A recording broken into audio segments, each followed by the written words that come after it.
So guys, welcome back our channel. Today we are see what if Naruto had two pervy wife in high school DxD movies, so please like and share with your friends. Prez. I am not a swordsman like Kiba, a magician genius like Akano, don't have the ridiculous superhuman strength that Kaneko has, or Asia's healing powers, however, I still want to be the strongest pawn. For your sake, I would destroy even God himself. A green light shone brightly from the jewel embedded in his left arm gauntlet. Shine forth. Overboost. Welsh Dragon Overbooster. This is the power of a low-level devil. Balance Breaker, Boosted Gear Scale Male. The once sealed, Balance Breaker. Rias, astonished by the Issei's transformation and rapid increase in power, stared at her lowly pawn fighting for her freedom. I am not through yet. I'll show you the power my sensei entrusted to me. Ah! Issei screamed as power rushes through his recently developed chakra coils, an unearthly, purple light and golden, red-yellow aura erupted from the red dragon armor, the golden energy wrapped around the armor. Single dragon tail split into 9, free-flowing golden tails, 2 ear-like projections grew from the helmet. Soon after, the purple light solidified and engulfed the red aura. The extra layer took shape as well, that of an ancient Japanese samurai. 2 feathery, purple wings jut out from where Scale Male's rockets were located. 6 black orbs comprised of every element formed a halo behind the red dragon emperor. Boosted Gear. Susanoo. The transformation finally settled as the wisp smoke clears to reveal Issei's Balance Breaker in combination with another power. A power that no devil in the royal court knows, even the Devil King, Seer's Lucifer, can only gaze in awe upon the magnificent form, Shinto god of the seas and storms, Susanoo. For the Red Dragon Emperor to name the unknown purple armor after a god, it must be very powerful. Not just that, but the mask possessed a rather elongated nose, resembling a tengu. Riser. Issei's tone suddenly turned dark and serious. In his right hand, he revealed a cross and bottle of holy water. Then, the 6 orbs behind Issei combined with the holy trinkets to form a katana. I'll give you a warning now. Surrender, or else. Boost. Transfer. Taking the holy sword with his gauntlet, the Red Dragon Emperor infused Susanoo and blade with his own power. Wow, what? How are you holding those objects? They are supposed to cause intense pain to devils. You dare mock me? You lowly, devil slave. Know your place. I am Riser Phoenix, the next head of the almighty Phoenix clan. You shall perish here. The irate Firebird hurled an enormous flaming ball at Susanoo. However, after the resulting smoke and debris cleared, the attack had no effect. Trembling, Riser threw fireballs again and again, yet the same result repeated continuously. The purple armor cloaking the Red Dragon Emperor nullified all the attacks. Riser, stop! Issei easily knocked aside another fireball. This blade, infused not only with a cross and holy water, contains Onmyoten, or so I am told. I don't understand it myself, but if this cuts you, no matter what powers your clan bloodline offers, you will never recover or regenerate. I don't want use this, but for President's sake, I will cut you down.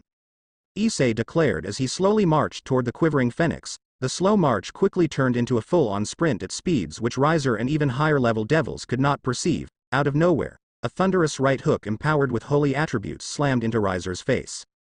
Asia told me that devils hate crosses and holy water. Issei Hyodo reiterated from his bishop peer a fact spanning across those of his kind, and that if I used both at the same time, the damage would be too much to recover from. Issei gripped Riser's head and rammed his knee into Riser's face.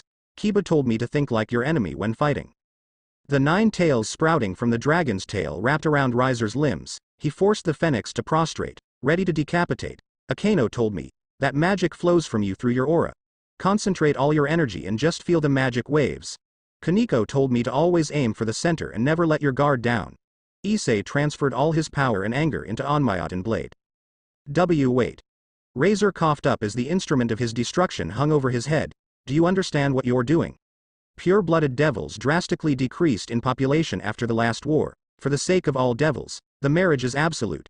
It's not something a lowly, shitty devil like you could understand. I don't understand difficult things, but you know, there is one thing I remember from when you defeated me earlier. A quick but painful image of Rias' face flashed before his eyes. Prez was crying. That is the only reason I need to cut you down. And one final thing my sensei told me. Never give up and never go back on my word. That is my nindo. My way. Issei screamed at the top of his lungs. With the power of light and darkness, the blade was ready to end Riser's life. Closing his eyes, Riser waited for the final slash, but it never came. Slowly, but fearfully opening his eyes, he saw his sister, Revel Phoenix, standing between the Red Dragon Emperor and him. Luckily, Issei was able to stop his blade mid-swing just before it touched the younger Phoenix. If I kill your brother here, the Phoenix clan, and you will seek vengeance on me. Issei released Riser from his strangle hold. Ravel quickly caught her brother from falling to the ground. Susano and Scale Male slowly dissolved. The tension holding Issei up suddenly gave out, and he fell to his knees as well.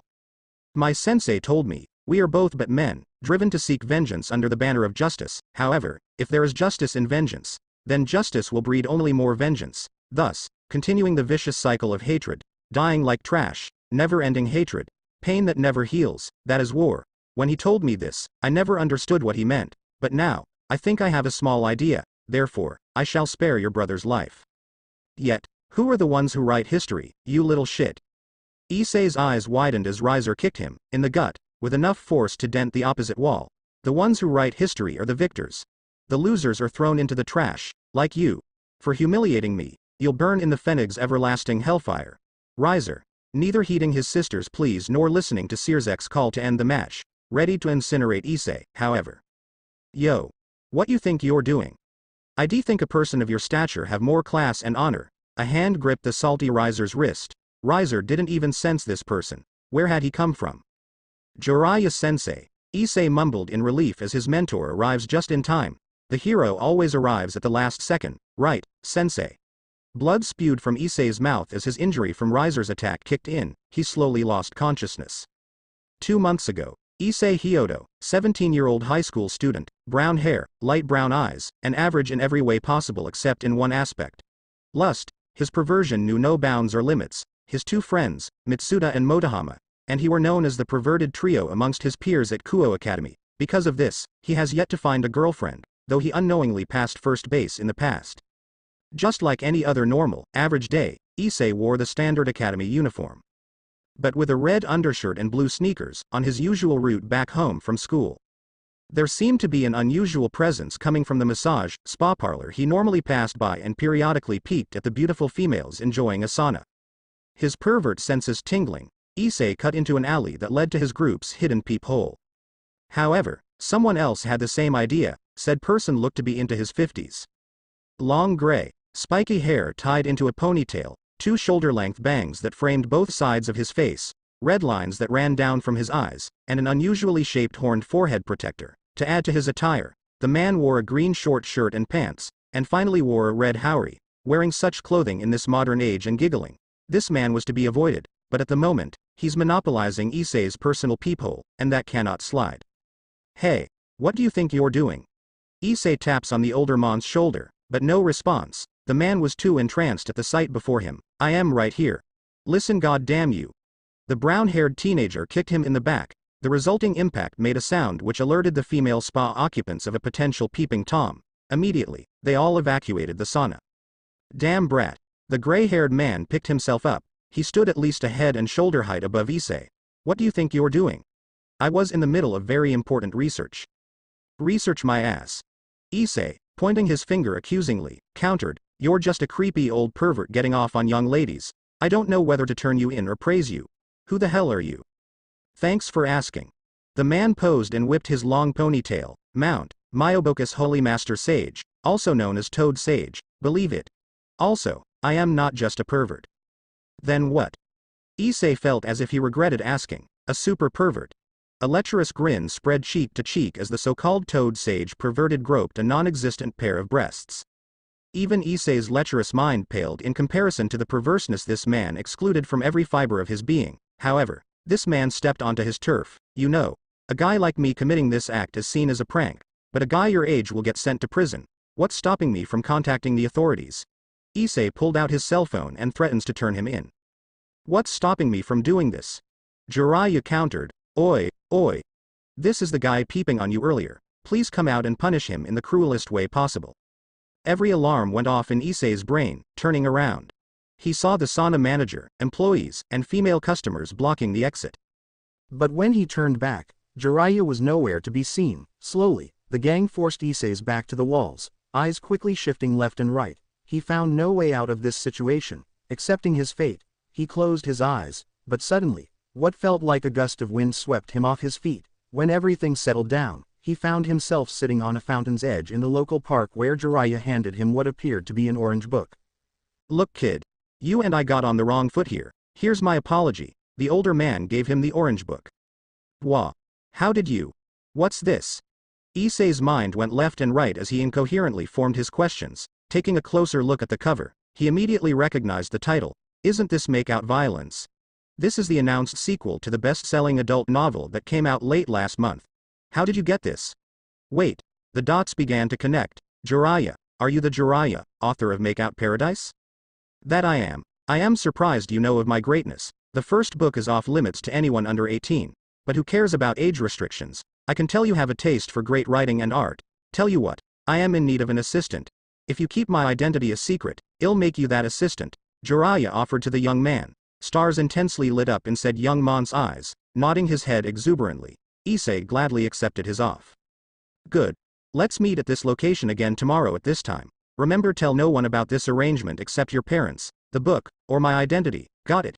Jiraiya quickly laid out the conditions to Issei's newfound apprenticeship. Accepting any conditions he may have had, Issei, on cloud 9 right under the long-desired fluffy bounce of a woman's breasts, left him. That left arm of his, once Issei was out of sight, Jiraiya's demeanor turned from jovial to serious. There's something in there. Even though this whole town is saturated with energy, that arm in particular gave off an energy that felt eerily similar to him. Does that make him one of them? I'll need to keep a close watch over Issei Hyodo. However, there's something else I need to investigate first. The next day, Friday, a crowd of students split as if Moses commanded the Red Sea to part. The Kuo Academy students made way for the school's two gems. The top idols. Rias Gremory and Akeno Himejima, both busty. Bodily mature for their age, women wore the standard female academy uniform, a white long-sleeved button-down shirt with a black ribbon, a black shoulder cape and matching button-down corset, and a magenta skirt with white accents. Rias Gremory, heir to the Gremory clan, had blue-green eyes and amazingly long and beautiful crimson-red hair reaching down to her thighs. A single strand stuck out from the top of the redhead. Her best friend and queen, Akeno Himejima, was bustier and had long raven hair. Violent eyes, pale skin, and beasts comparable to those of Tsunade and the Mizukage. She tied the long hair with an orange ribbon into a ponytail reaching down to her legs. The pair walked down the ordinary school front as if they were celebrities walking down a red carpet. However, a person, oblivious to the unfolding event, accidentally stepped in front of them. The three bumped into each other, but only the two women fell to the ground. My apologies. The student held out his hands to help up the two. He pulled up Rias with his left and Akeno with his right. That's okay. We also were not prepared. Rias brushes aside her bangs to get a look at the guy. What she was not prepared for was how handsome the guy was. Even though he was human, his looks were on high male devil standards. Wearing the standard male academy uniform, he had onyx black eyes, chin-length bangs, and spiky hair jutting out the back. His fair skin and looks gave him that Bishonen vibe on par to that of Yuto Kiba. Even the angry female student population fell head over heels just from his face and completely forgot the fact that he bumped into the school's idols. I've never seen you before. New this year? Akeno asked as she straightened her skirt. Is it not polite to introduce yourself after helping two young ladies? She flirtatiously suggested with a coy, playful look in her eyes. Sasuke Uchiha, second year, just transferred. I am looking for the admissions department to turn in the necessary forms. The black hair, new student responded formally without a hint of nervousness. His deep, manly voice set a good number of the female students over the edge. Akeno pouted. He did not react at all to her attempt to play with his emotions. Was he frigid? Just down the hall on the first floor. Have fun during your time here, Mr. Uchiha. Rias cordially welcomed the new student. She already could tell that he'll make an impact in this school. He already marked his presence amongst the female students as the hottest guy in school before he even stepped foot onto the institution. With a curt, silent nod, Sasuke made his way to the admissions department. Perverted giggles quietly sounded from a pair peeping on the girls' locker room. Normally, this pair had a third member, and the trio routinely peeped on the female kendo club members whilst they changed. The female flesh and soft milky skin nearly sent the two over the edge. However, they wondered where the third member was. What was greater than witnessing the grandeur of the female physique? Unbeknownst to them, someone found them. Silently, said person crept up behind them, revealing her presence. She tapped the two on the shoulders, eyes glazed over. They barely noticed a flash of pink before the two were decked by the most powerful punches they'll ever feel in their entire lives. Ah!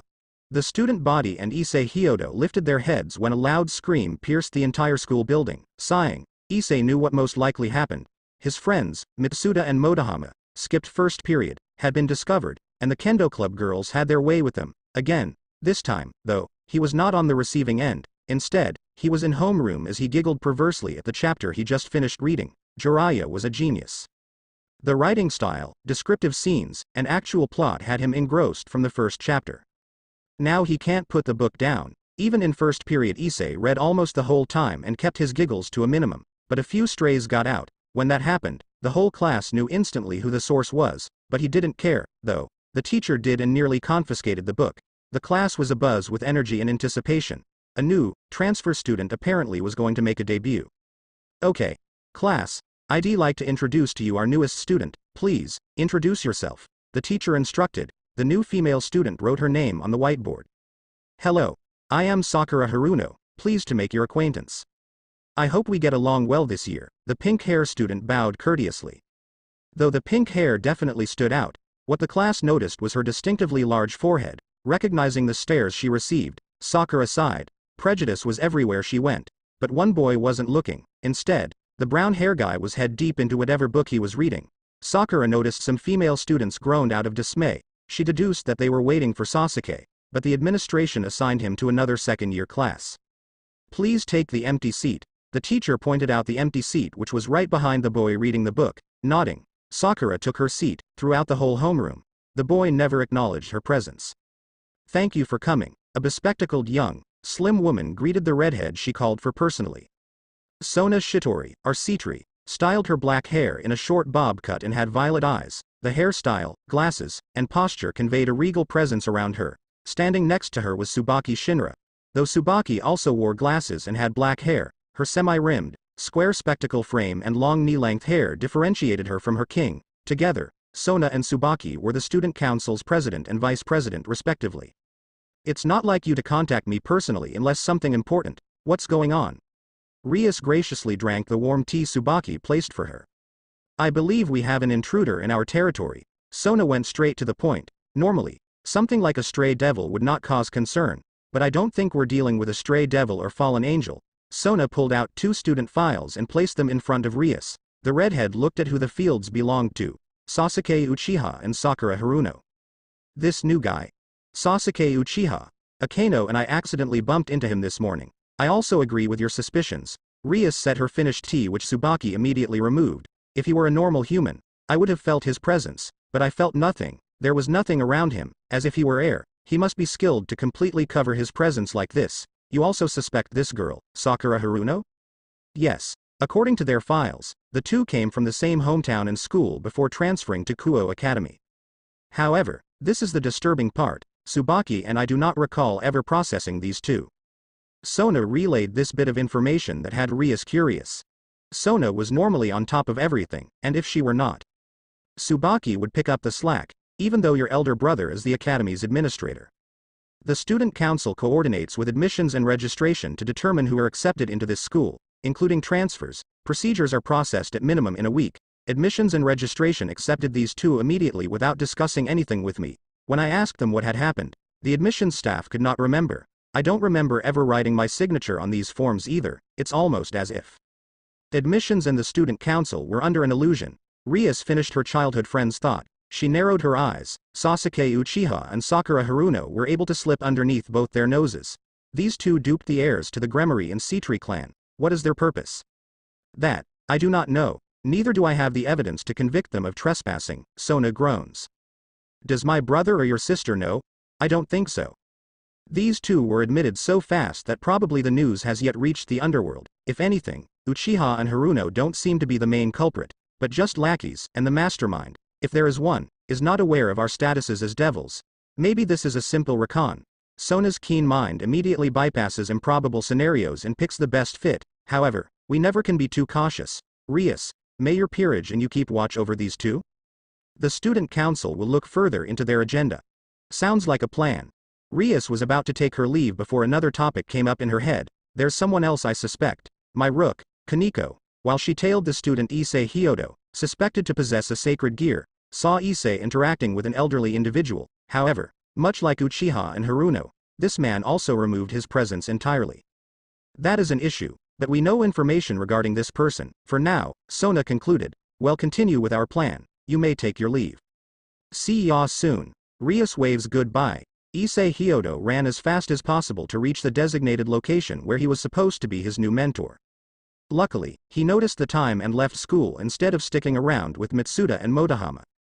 However, instead of the local park fountain, Jiraiya changed the rendezvous to the local recreation center. Also, he notified Issei to bring his gym clothes. When he arrived, Issei found the older man at the quarter-mile, elliptical track course. Letting his mind stray, Issei noticed female joggers wearing nothing but sports bras and shorts. His eyes followed their every movement and slight jiggle as they ran around the track. I see you're already adept at focusing on the female form, Jiraiya commented. Immediately, Issei turned his direct attention to the older man.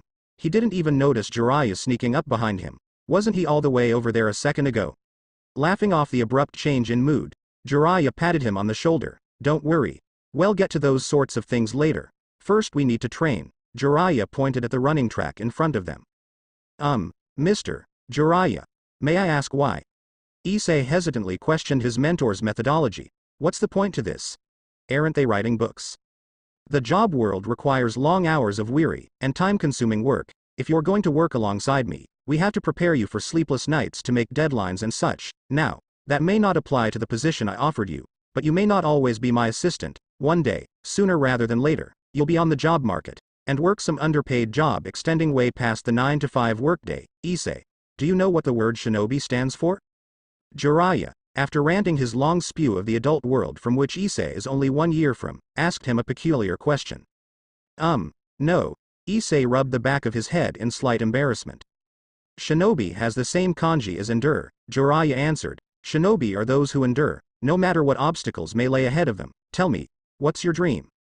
Well, Issei was at a loss of words from the sudden change in conversation. Aside from touching a woman's boobs before dying and forming a harem, I haven't really thought about it. Issei reflected on his life so far.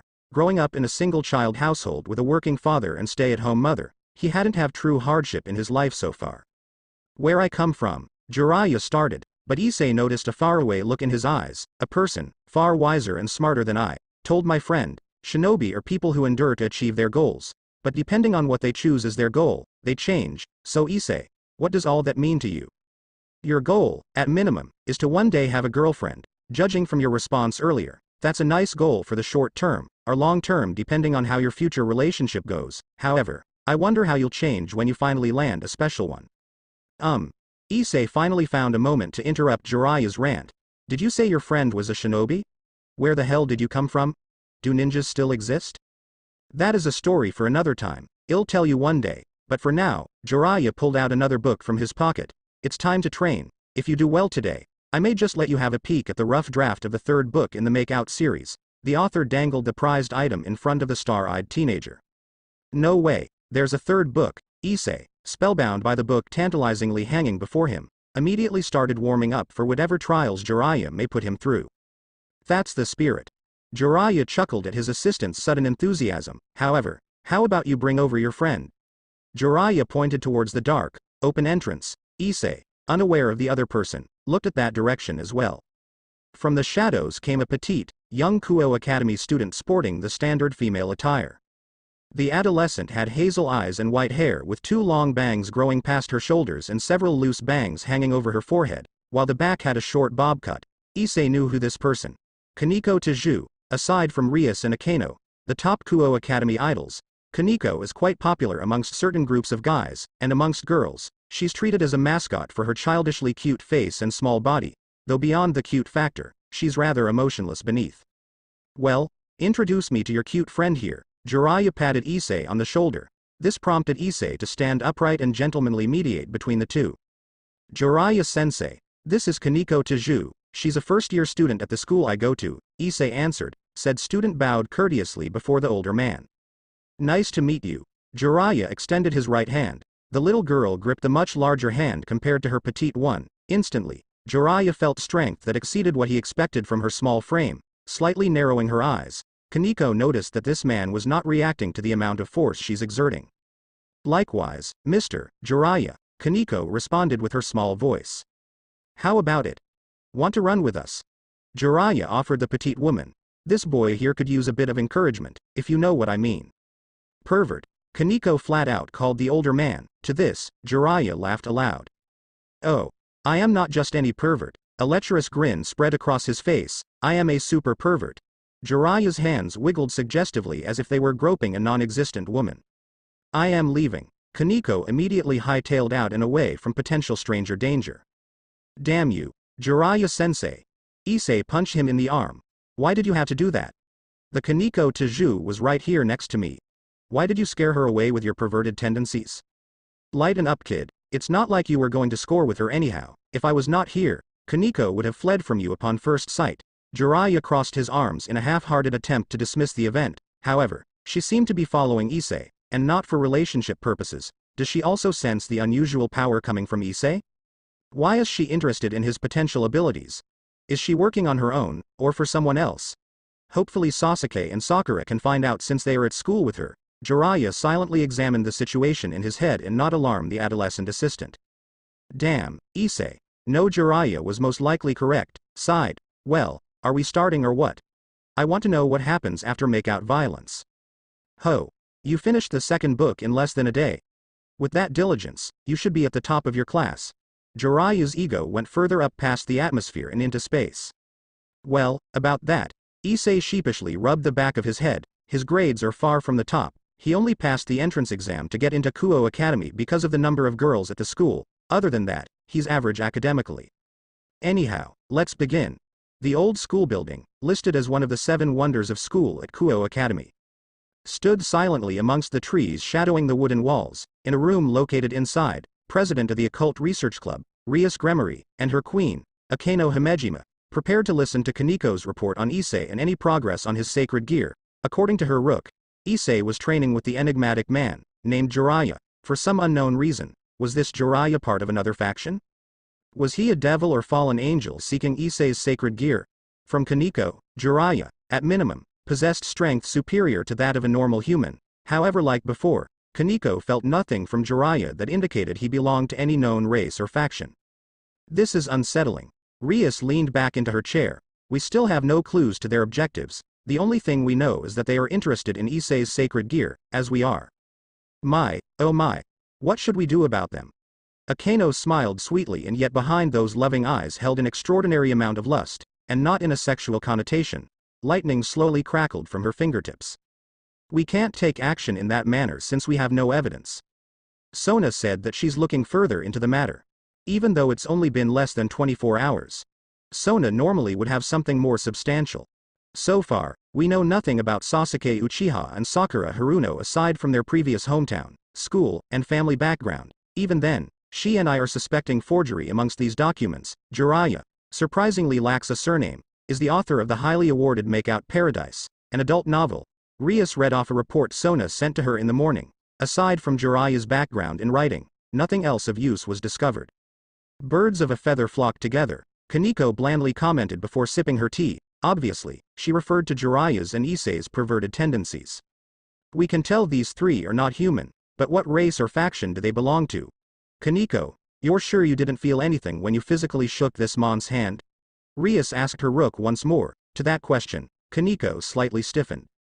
That man, Jiraiya, is most definitely human. I think the reason we didn't feel any aura or presence from him is because we are viewing the situation in the wrong perspective, though I cannot confirm. I think the man uses chakra. Kaneko, with a slight quiver in her tone, stated her opinion. Rias and Akeno were both astonished by this revelation. Far-fetched as it may be, Rias began. All living creatures possess energy necessary to live, life force, as you know firsthand, Kaneko. This energy comes from the combination of spiritual energy and physical energy to generate chakra. Though not potent as demonic energy or magic, chakra, as seen in martial artists, can be a powerful weapon. However, do you think this man may be able to? Before Rias could complete her question, she noticed the pained look in her rook's eyes. Both Rias and Akeno knew of Kaneko's sister. It was only because of her older brother, Sirzex, that Kaneko was still alive after her sister killed their former devil master and went rogue. This event traumatized the young yokai and left her near emotionless. I'll confirm this on my own, Kaneko declared with more vigor in her voice than she normally used. If Jiraiya can really use senjutsu and not lose himself to mania, maybe there's hope for her. You sure you can handle this? Rias, concerned, asked her rook for confirmation. We don't know his agenda, strength, or abilities. I can send Kiba with you. It's alright. Kaneko held up her palm, indicating Rias to stop. If Jiraiya is related to my sister at all, it's my responsibility to handle this. Okay. Rias allowed. Continue your surveillance over Issei Hyodo and Jiraiya. Akeno and I will watch over Uchiha and Haruno. Just be sure to summon us if something goes wrong. Okay. The king gently asked her servant. Kaneko nodded, and the meeting adjourned. Saturday morning. Issei felt like putty. His legs were about to give out at any second. Who the hell wakes up at 5 a.m. in the morning via a bucket of cold water? Jiraiya-sensei even persuaded Issei's parents to let him take Issei under his apprenticeship. His parents were too gullible at times. Seriously, I knew I lounged around all day, ate, slept, looked at manga, hentai, surfed the web, for hentai, and even exercised, masturbate. Okay, so I basically described myself as a neat, but even so. A modern kid living in a city was not built for this sort of work. Jiraiya made me run how many laps around the track until the sunset. I am pretty sure he had to carry me home. He's going to do who knows what to me today. Since the recreational center was not open this early in the morning, Jiraiya ordered me to meet at the park. Today, we're going to run around park until the sun rises as our warm-up, Jiraiya said with a huge grin on his face. Issei's mouth dropped wide open. You're crazy, old man. Issei shouted and pointed his finger. You said that I'll need this conditioning to handle my position as your apprentice in adulthood, but I see no point to this. My body feels like jelly, never smelled worse in my entire life from sweat, had no time to fulfill my perverted desires yesterday, and worst of all, you didn't even let me look at make-out tactics. I've had enough. Damn. You're such whiny bitch. Jiraiya rubbed the back of his head. Look kid, if you didn't want to be here, you wouldn't have woken up and meet me in person. Your conscience compelled you to come. If you weren't here, what would you be doing? Sleeping? Jacking off? A voice in your head is telling you that you can be better than a bum sitting in front of the computer screen. Your entire life so far, you had have been a dependent child. It's your choice now. Continue as a child and jack off, or be an adult and become a contributing member of society, Jiraiya stated in a stern tone. What Jiraiya said really resonated within Issei. If he didn't want to come, he wouldn't have woken up in the first place. It may be only the second day of training. But he already felt a difference in his body. Maybe because this was the first time he did any form of strenuous exercise. But he noticed he lost some unnecessary fat. Sure, Issei is a skinny adolescent. But 17 years lack of exercise left him flappy. Another benefit is the allure of apprenticeship under Jiraiya, author of the Make-Out series. As an immature child, Issei realized that it'll take time and effort to gain Jiraiya's complete trust to help handle the writing process. Again, it's barely the second day, and Jiraiya only let Issei read the unreleased second book, Make-Out Violence, to apologize for ratting him out. Taking in a deep breath, Issei calmed down. Okay. I'll go along with whatever form of torture you deem necessary, Issei sighed as he resigned to his fate. Jiraiya nodded. The two began jogging in the twilight hours. Slowly but surely, the early morning sky brightened until the dawn arrived. Jogging for about an hour, Issei decided to take a much-needed break at the park fountain. Hanging his head high, he gulped down large volumes of air. Even a light jog tired him out. Just then, Jiraiya arrived with 2 water bottles and handed one to him. Issei immediately drank half. With a satisfied gasp, he finished the bottle in no time. Other morning joggers began their routes. The two pervs for several minutes observed females running in sport bras and short shorts. For a brat, you did well this morning to keep up with me. Jiraiya broke the silence as he took another sip. I was a bit harsh earlier, but that's because my previous student took everything I threw at him and weathered the storm. Maybe I was a bit naive to believe you would respond the same way to training as he did. You reminded me a bit of my previous student, in that you're almost the complete opposite to him. Really? Issei asked curiously. Who was this student? He was the number one hyperactive, unpredictable knucklehead. All throughout his life, he was considered the dead last. He constantly failed at everything he did. You remind me a lot of him, but there's one thing he had that you don't, Jiraiya explained. And that would be guts, Jiraiya stated bluntly. The guts to never give up. That's what he had, his motto.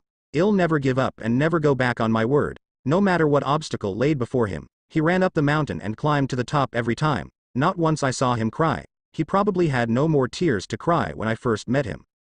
What does that mean? Issei asked, knowing something bad occurred.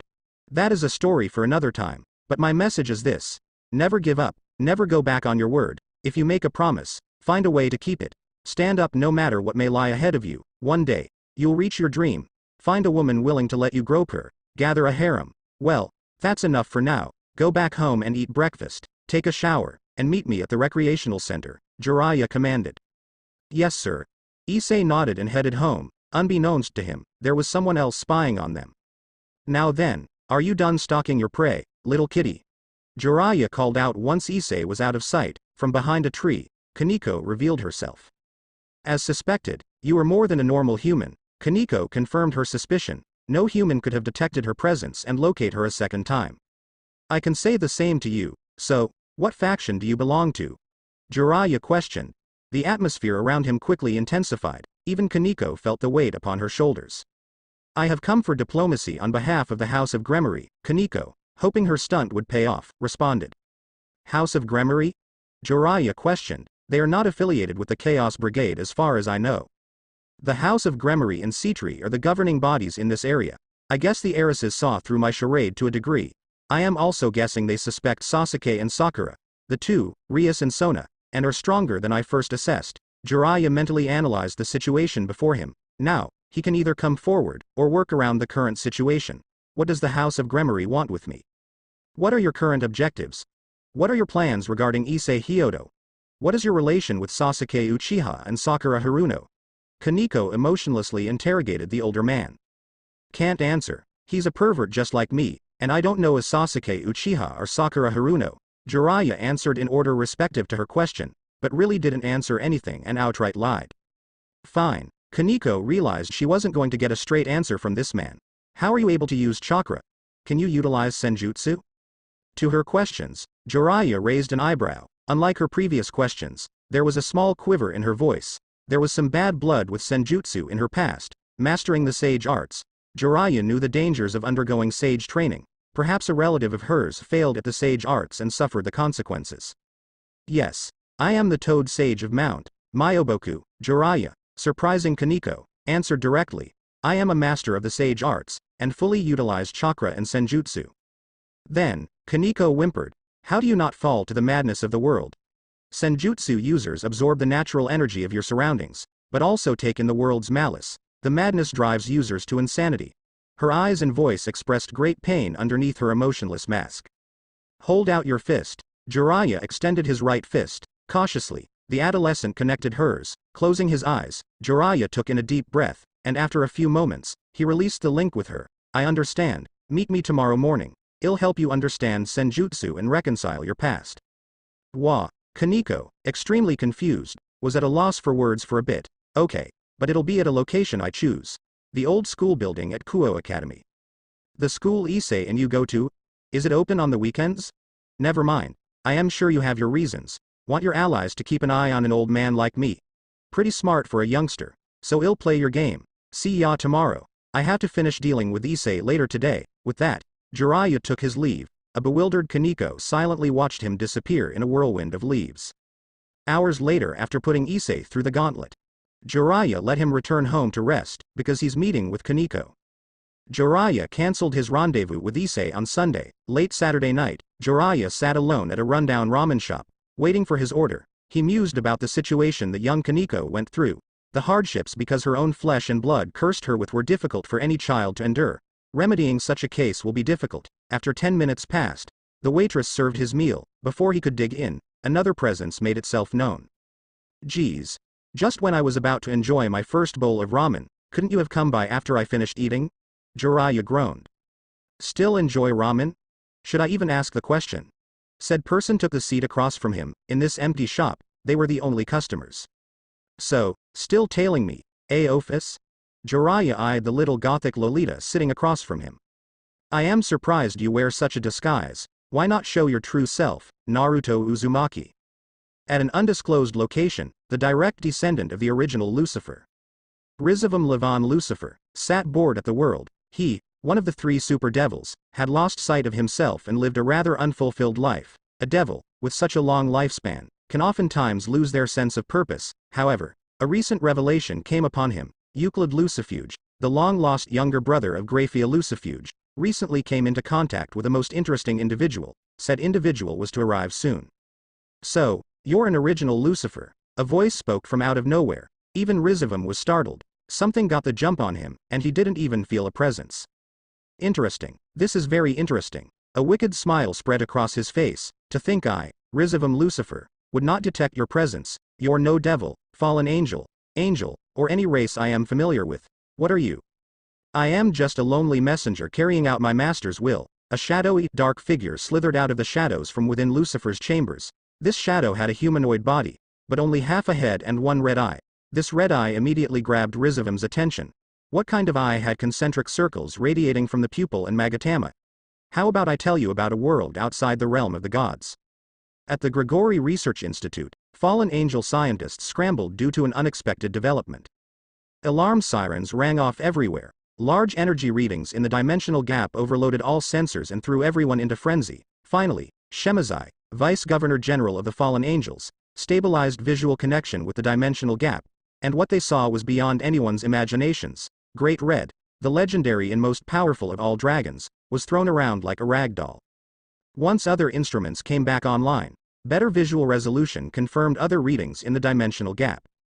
The culprit appeared to be a pale-skinned woman with extremely long, light-colored hair, 2 protrusions sticking out from her forehead, and wore kimono detailed with intricate lines and tomo running down the center and edges of her gown. Suddenly, someone else knocked away the woman, the new figure, with spiky blonde hair, a high neck collar, flaming red-yellow robe tied with an obi around his waist, and 9 magatama 3x3 markings on the kimono's back. 6 black spheres hovered behind him like a halo, and his right hand held a staff. For a fraction of a second, the 2 figures were visible, but in an instant, all monitors lost track of the 2. The fallen angel scientists were only able to record clashes between the 2. Each time the 2 made contact, the dimensional gap collapsed further. Great Red was not faring much better. The large dragon appeared to be fighting something invisible which even did not appear on any measuring instrument. Yet whatever it was, it certainly put the Great Red on the ropes. It was apparent, however, that if this battle continued on without intervention, all known worlds, heaven, human, and the underworld were in grave peril. Someone contact Sirzex and Michael, Shemazai ordered. Where the hell is Azazel? Sir. We have made contact with both the Devil Lord and Seraph. Penumwe, Chief Secretary, shortly established connection to the other 2 factions, though, most likely the other 2 had the same idea as the fallen angels. 2 magical circles appeared before Shemazai and projected holograms of Michael and Sirzex. I can't say this is a good welcome since the world as we know may be coming to an end, Sirzex Gremory, titled Lucifer, greeted grimly. The angels in heaven are keeping the dimensional barrier between worlds stabilized, but if this continues any further, the human world will surely get drawn into this as well, Michael, Archangel and leader of the Seraph, reported. You have our full support. The Grigori Institute will aid in your endeavor, Shemazai immediately announced.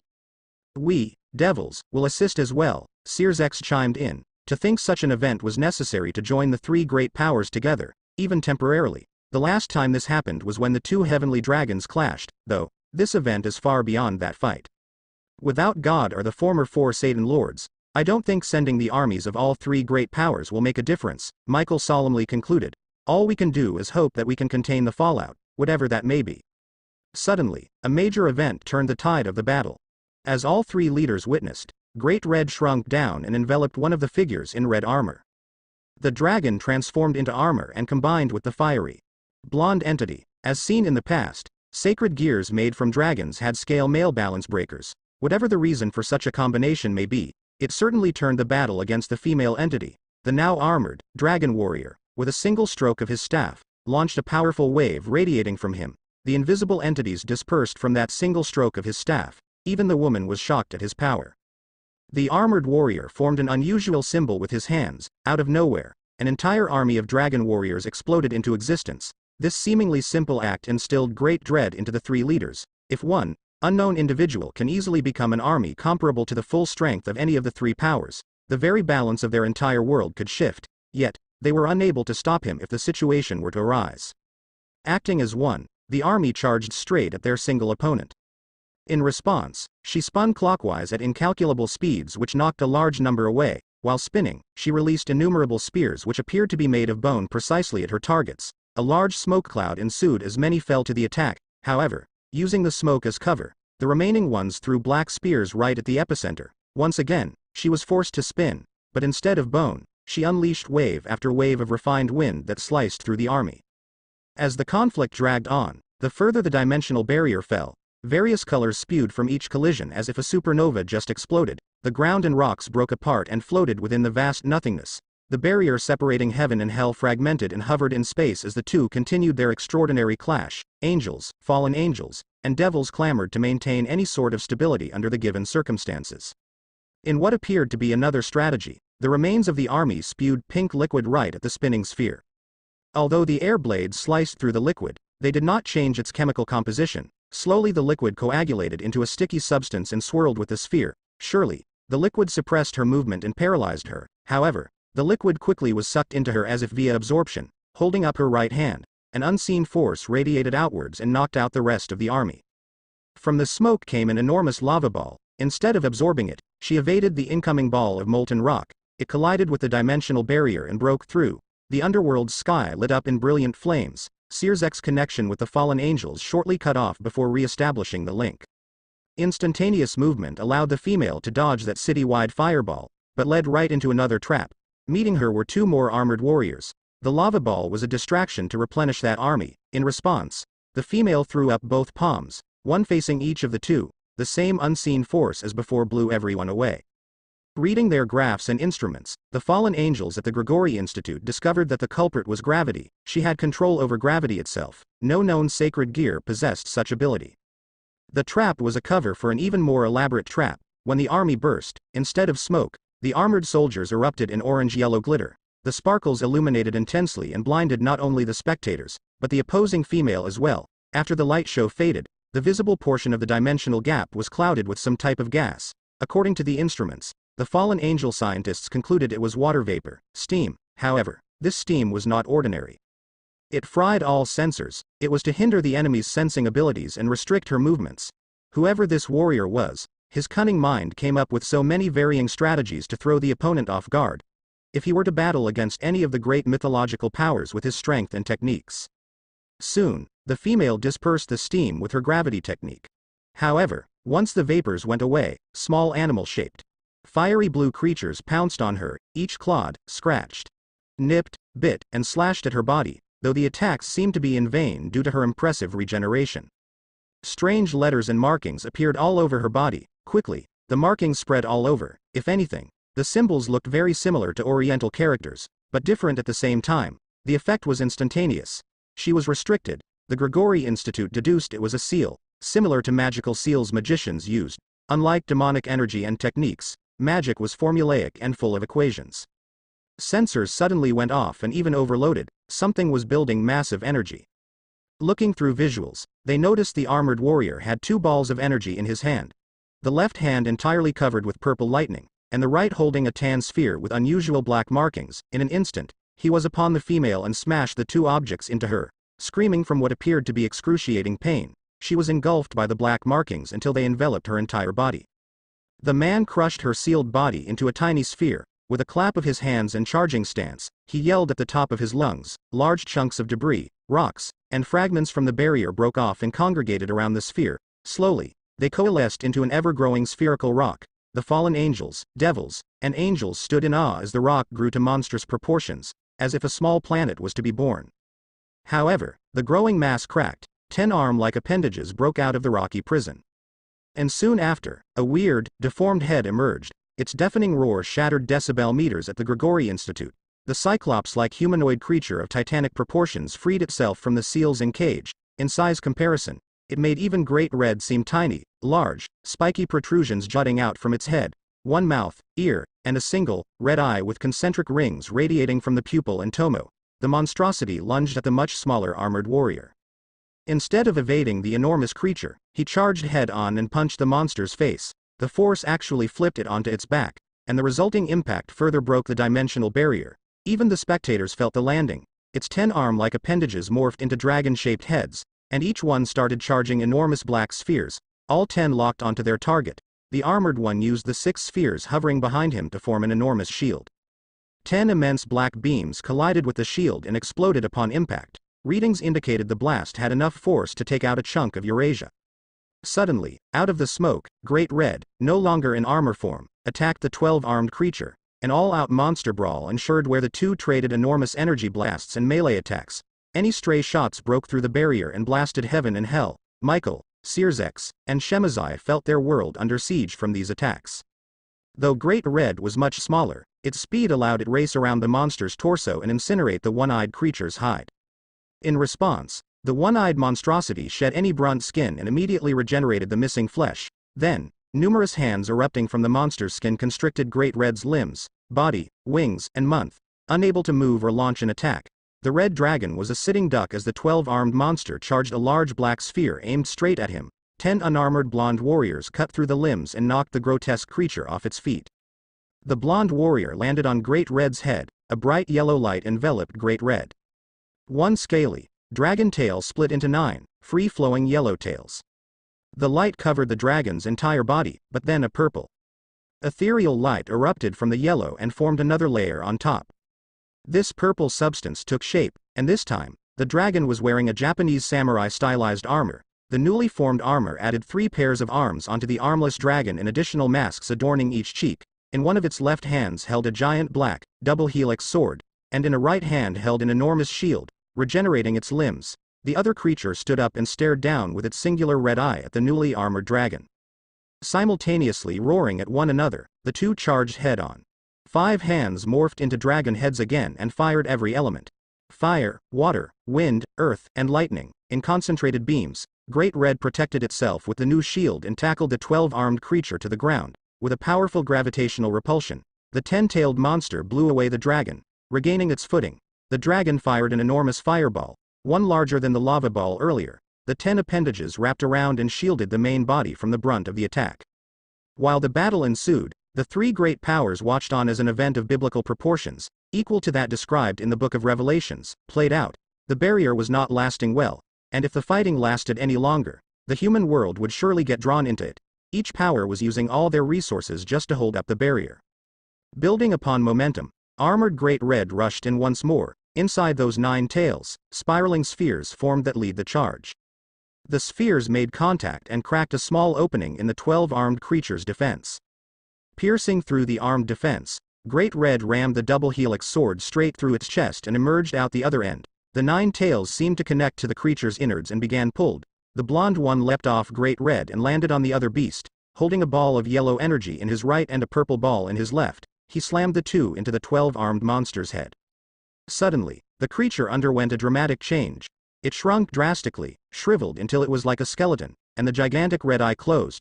What replaced it was an earthen-colored humanoid statue with a blindfold wrapped around its eyes. Its back had spike-like protrusions where its 10 arms once were, and handcuffs bound its wrists and ankles.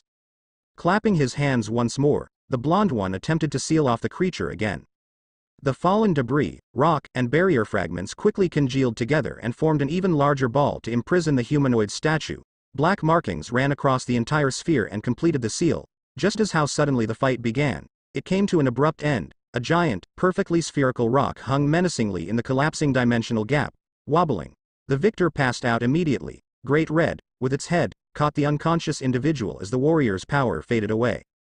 All units continue to stabilize the dimension, Shemazai ordered. I am going to retrieve that being myself. The Vice-Governor-General of the Fallen Angels immediately cut communications with the angels and devils as soon as the battle was over. He would bet anything that the other 2 powers had the same idea as he. If that being, greater than the gods themselves, really died, then whatever information the body could glean would be a goldmine. Shemazai had to work fast and discreetly since the true dragon, Great Red, held his body.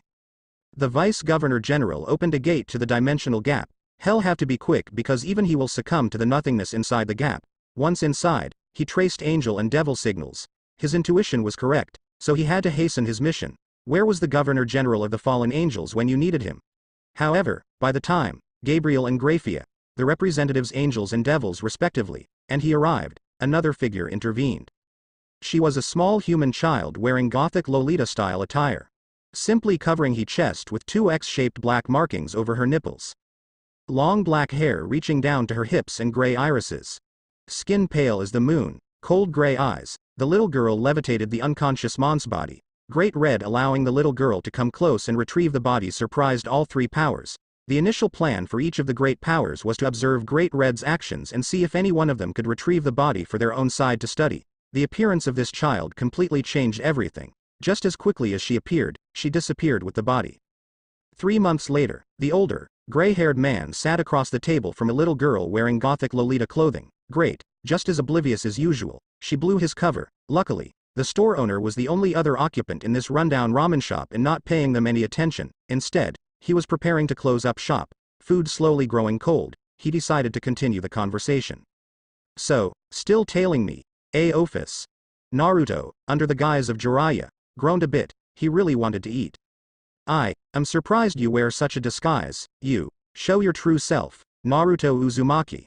The little girl revealed as Ophis, the infinite dragon god, ordered, as though like an innocent doll. Ophis stared at him as if he were going to concede to her whim. Man. Still treating me like some kind of pet. I know I have whisker birthmarks, but I am not some stray dog you picked up off the street. I'd rather play catch, Naruto admonished critically, still transformed as his former, deceased master. Naruto quickly downed the ramen before ordering 1 bowl and sweetened iced tea for his visitor, and a second for himself. Catch. I would like that, Ophis commented. I want to kill Great Red more. Though indescribably smaller, there was a small light shining her dull eyes. Yes, I know, Naruto sighed. Yet again, like a child, Ophis made her point known that she wanted to go home and obtain silence. Still unable to get through her thick skull, he scratched the back of his head. Unfortunately, I can't agree to that request. Great Red is doing something very, very important for me. Killing him is not in my best interest.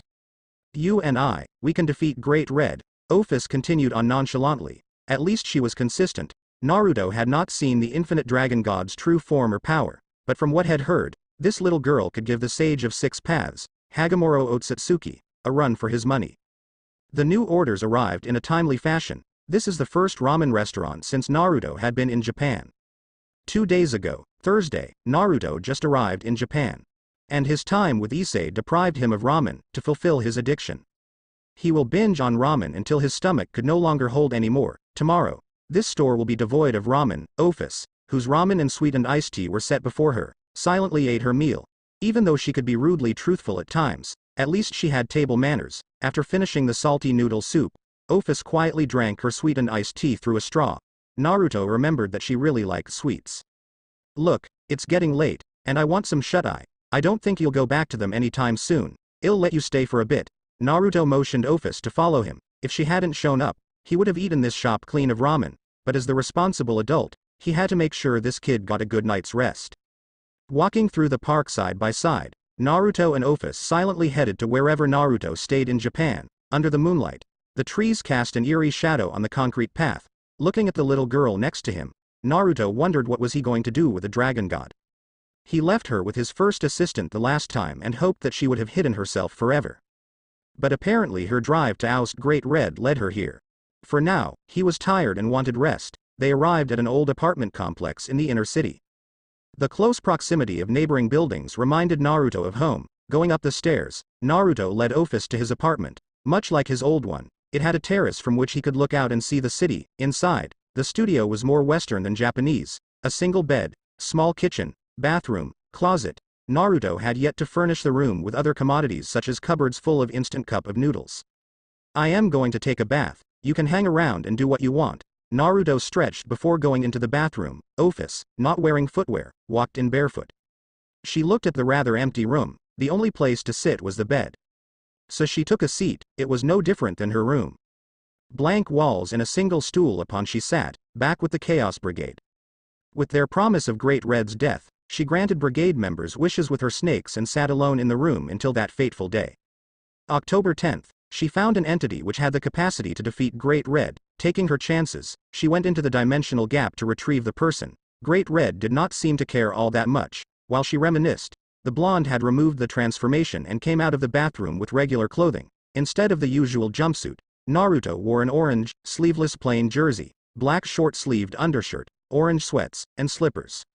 I should really thank my last assistant, Naruto commented while drying his blonde, spiky hair with a towel. She really knew how to make the most of a sale. I guess that's why she's the 99-cents Valkyrie. Naruto smiled. Even with the income and royalties from Makeout Paradise, the book was still only a month old. Much like home, sometimes it was tough to make ends meet. If Naruto hadn't met his assistant, he probably would be destitute. More so than he is now. The blonde adolescent looked over to the small Lolita seating on his bed. like always, the great dragon god was quiet as a mouse. Here, Naruto made a Rasengan. You wanted to play catch, right? He tossed the spiraling sphere to the little girl. Like several times they've done in the past, the two tossed the sphere back and forth to each other. Strange how something so simple could be so gratifying for a dragon god. Until out of nowhere, Ophis threw the Rasengan out the window. Why did you do that? Naruto accusingly pointed his finger at the gothic Lolita. I grew bored of catch. You go fetch, Ophis obliviously replied. Her unemotional face belied the fact that she found nothing wrong with what she just did. He was her pet, and pets go fetch. I am not your freakin' pet. Naruto reiterated once again, but the message seemed to never register with Ophis. The lights went out suddenly, and a loud explosion shortly followed the Rasengan's toss out the window. Shit. Naruto cussed. Peeping out the window, he saw the destruction his Rasengan caused. The force knocked a car into a line of parked cars which crashed into an electrical pole and knocked out power for the entire block. Hopefully no one got hurt. We saw and did nothing, got it? Naruto whispered to Ophis, nodding. Alright then, since you obviously did not throw that out the window and took out the power, it's time to get some sleep, Naruto yawned. He then realized that there was only one bed and two people. Scratching his head, he decided to let the little dragon god sleep on the bed. He slept on dirt in the past, a hard wooden floor would be no different. Good night. Naruto lay down on his side while Ophis rested on his bed. She was indifferent to human sexuality, but Naruto knew that it was improper to sleep with a girl, dragon god, thing in the same bed when they were in nothing more than a platonic relationship. The next morning, Sunday, Naruto woke up to Ophis staring at him from his bed. She calling him her pet was ironic. She's more of a cat waiting for the master to wake up and feed her. Today, he was supposed to meet Kaneko at the old school building at Kuo Academy. He did cancel on Issei, but last minute, he decided to put Issei on an assignment. Hell, leave him to Sakura. Now, the first issue. What was he supposed to do with Ophis? Kaneko Tojo waited patiently for the so-called sage at the designated location.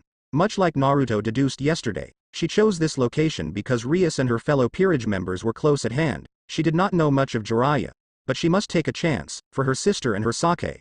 This senjutsu trauma had plagued her for too long. Rias, Akeno, and Yuto looked out from the clubroom window while Kaneko waited at the front door. Yo. Kaneko immediately recognized the voice. She saw the older man walking down the path towards the old building. You know, you could have given me directions or something. Instead, I had to sense your energies to find my way here. That includes your friends up there. Naruto, wearing Jiraiya's face once again, looked up and waved at a particular window. Kaneko realized that he was the real deal right there. Only a senjutsu user could have so accurately pointed out the clubroom's window. I understand your friend's concerns. I am just an old guy looking for some young girls, but believe me, I know the consequences and hardships facing those who fail at the sage arts. Naruto seriously explained with his arms crossed. Senjutsu was not something to mess with, where turning into a frog statue was only one possible outcome. It's your choice. You led me here. Where shall we train? Track field. Kaneko answered emotionlessly. The two made their way to the quarter-mile elliptical track field. On the way, neither of the two talked to one another. He could feel her analytical, vigilant eyes glancing at him from time to time. Naruto also knew Kaneko's allies were going to tail them. He'll have to do something about that. Alright. Here, Naruto stretched. Before them was a typical high school track field. The running track wrapped around the central, artificial turf field. The deceptively older-looking man, with the adolescent following close behind, sat right in the middle of the fake grassy field. First, I'll review what exactly senjutsu is. Though, it seems you have experience in this matter. Normally, your life energy is produced from your internal spiritual and physical energies. That is chakra. With senjutsu, you take that internal chakra and augment it with the energy surrounding you, natural energy. With it, you create a much more powerful chakra. How do you overcome the malice that's absorbed with natural energy? Kaneko, sitting in a meditative stance as well, went straight to her point. She stared hard at him with her golden eyes. Naruto had to admit, she had a good poker face, but it was only a mask for pain. He could see past those eyes. I was getting to that. It's true that collecting the natural energy around you will also contain the feelings nature encapsulates. Nature's anger that you absorb also fuses with your subconscious anger and forces it to the surface. Much like the chakra aspect, the way to control this is to mediate how much natural energy you take and release. I don't know who or what caused your incident with senjutsu. But for the previous user to take in so much natural energy at one time, then the situation must have been dire. You have to look underneath the underneath. That's the first step towards mastering the sage arts. Naruto lectured while holding up a finger as if he was pointing to notes written on a black board. In truth, He did know who caused Kaniko's despair, but at this moment, he could not let that be known. In order to continue on with this training, Kaniko needed a calm, empty mind. Kaniko looked down once Naruto indirectly mentioned her sister. Look underneath the underneath? What does that mean? Wasn't it her sister who killed their last devil master and abandoned her, right? Was there something she had overlooked? At such a young age back then, there may have been something she couldn't understand or clearly remember. That's why she's trying to understand the sage arts. Something drove her sister to go drunk off natural energy, and mastering that energy was the first step in understanding her past. The first step to make yourself one with natural energy is to sense and draw it into your body. Once you make it a part of yourself, you can control its flow in and out of your body. Moving around disturbs the flow of natural energy. All living things mess up the flow without even knowing it. You have to remain completely still to feel nature's flow. If I had to guess, I think you've already passed this first step. Naruto continued on with his lecture. Kaniko nodded in response. It's true that she's able to intake natural energy, but she cannot control or mold it all too well. Now, the problem I think is that you cannot handle the flow coming and going from your body. When I first learned Senjutsu, I already knew how to mold chakra. So controlling sage chakra was not that much of a problem. My problem was feeling the flow of natural energy and making it flow into my body. You're the opposite of me. You can feel the flow of natural energy, but can't control how much you take and let go. All three energies, spiritual, physical, and natural, must be in balance with one another to get around that stuff. Try taking in natural energy. Naruto asked the little girl. Without breaking his meditative stance, he stared intensely at the little girl to make sure nothing went astray. He didn't want to explain to Ophis why he had an animal statue at home or Ophis break it out of sheer obliviousness. To his request, Kaniko sat motionlessly and meditated. Over a few minutes, the still Kaniko started to show strained facial expressions. Abruptly, two feline ears popped out of her head and a furry tail wriggled out of her back. However, a dark, menacing aura began to emanate from her. Once Naruto noticed the effects, he immediately knocked Kaniko out of mediation with a simple flick of his index finger to the forehead. Groaning in pain, Kaniko held the bruise on her forehead. As I thought, you can't balance the three energies in your body. Naruto diagnosed as if he was a doctor with a sick patient, so, the effects were individually based. He turned into a frog while Kabuto turned into a dragonic snake. And Kaniko turned into a cat. What he was unaware of is that Kaniko is a yokai. Rubbing his chin, he had an idea. When I learned sage arts, my master knocked me with his stick whenever I overshot the mark. Man, did that stick hurt? Naruto commented while rubbing his head. He was pretty sure Fukasaku had too much fun whacking him over the head with that stick. It'll help you mediate how much natural energy you intake. Connect your fist with mine. Naruto held out right fist. Kaniko reached out her tiny hand in comparison to that of Naruto. Once their fists connected, Kaniko returned to her mediation. Like before, cat-like characteristics appeared on her head and back. However, Kaniko noticed excess energy not flowing into her, but drawn through her right fist to his body. Shortly, he broke the connection. When he did, Kaniko stopped drawing upon nature and woke up from her meditation. Her body felt different. While the physical change in her body appeared as expected, there was no malice or dementia. Embarrassed, she covered her ears with her hands and white hair, and withdrew her tail. Across from her, she noticed the physical changes Naruto underwent. Red pigmentation surrounded his eyes, his irises turned yellow in color, and his rectangular pupils. If anything, the characteristics reminded her of an amphibian. I took the extra natural energy from your body, now. A reason I think is that you don't have enough chakra or the body size to control natural energy. Unlike other girls your age, your body is kind of immature. It's going to be hard for your body to maintain natural energy. You don't have enough chakra to control natural energy. You need to train more. With the body thing, I think that the fact you're not a human can help. Yeah, when our energies connected, I felt the difference. I don't know what you are, but if you're not human, your body may be able to get around the size issue. Naruto recommended while remaining in his meditative stance. His revelation shocked Kaniko. He not only figured out her issues, but also noticed that she's not human. Though it appeared he did not know what exactly she was. The fact that he realized it immediately only proved Senjutsu's versatility. Even though he knew she's not human, Kaniko felt no prejudice or hostility from him. More correct to say, she felt nothing around him, as if he was the air. Train some more to increase your chakra levels. Find me after that. We can continue with sage training. There's one more thing. Sage art is a sacred tradition from where I come from and can't freely give out the information. I don't want your friends spying on me from now on. If you don't agree with these conditions, I won't finish your sage training. Naruto sternly warned. The emptiness surrounding him suddenly felt like a heavy weight dropping down on her entire body. To this, Kaneko extended her sensing range. Where are my friends? Kaneko stood up from her meditative stance and took a fighting stance. If she had to, she would fight him here. I said it before. I can't give out the secrets of Senjutsu so easily. My friend took care of them back at the old academy building. Don't worry, they are sleeping safe and sound, Naruto explained calmly. Unable to trust him, Kaneko remained in her fighting stance with her left fist ahead, right fist guarding her chest, and a square base to maintain balance. That'll be enough for today. Too much sage training will strain your small body. Get some rest. Come and find me again after you increased your chakra. And with that said, Naruto stood up and disappeared with a whirl of leaves right before Kaneko's eyes. Quickly rushing back to the occult research club room while expending the extra boost from Senjutsu, Kaneko flew over the empty school grounds and entered through the open window. Using up her Senjutsu, her cat ears and tail disappeared. Inside, she found Rias, Akeno, and Yuto asleep on the couches. There was no evidence of battle or resistance. Whoever did this was quick as an assassin. All three could have died, thankfully. This person killed no one. Illusion? Genjutsu? Kaneko shook her master awake. Kaneko. Rias slowly stirred awake, sitting at the head desk. Rias stretched her sore body. What happened? Where am I? I'll explain everything later, Kaneko answered and went to wake up the others. Soon with everyone awake, the young cat retold the group about Jiraiya and his potential threat.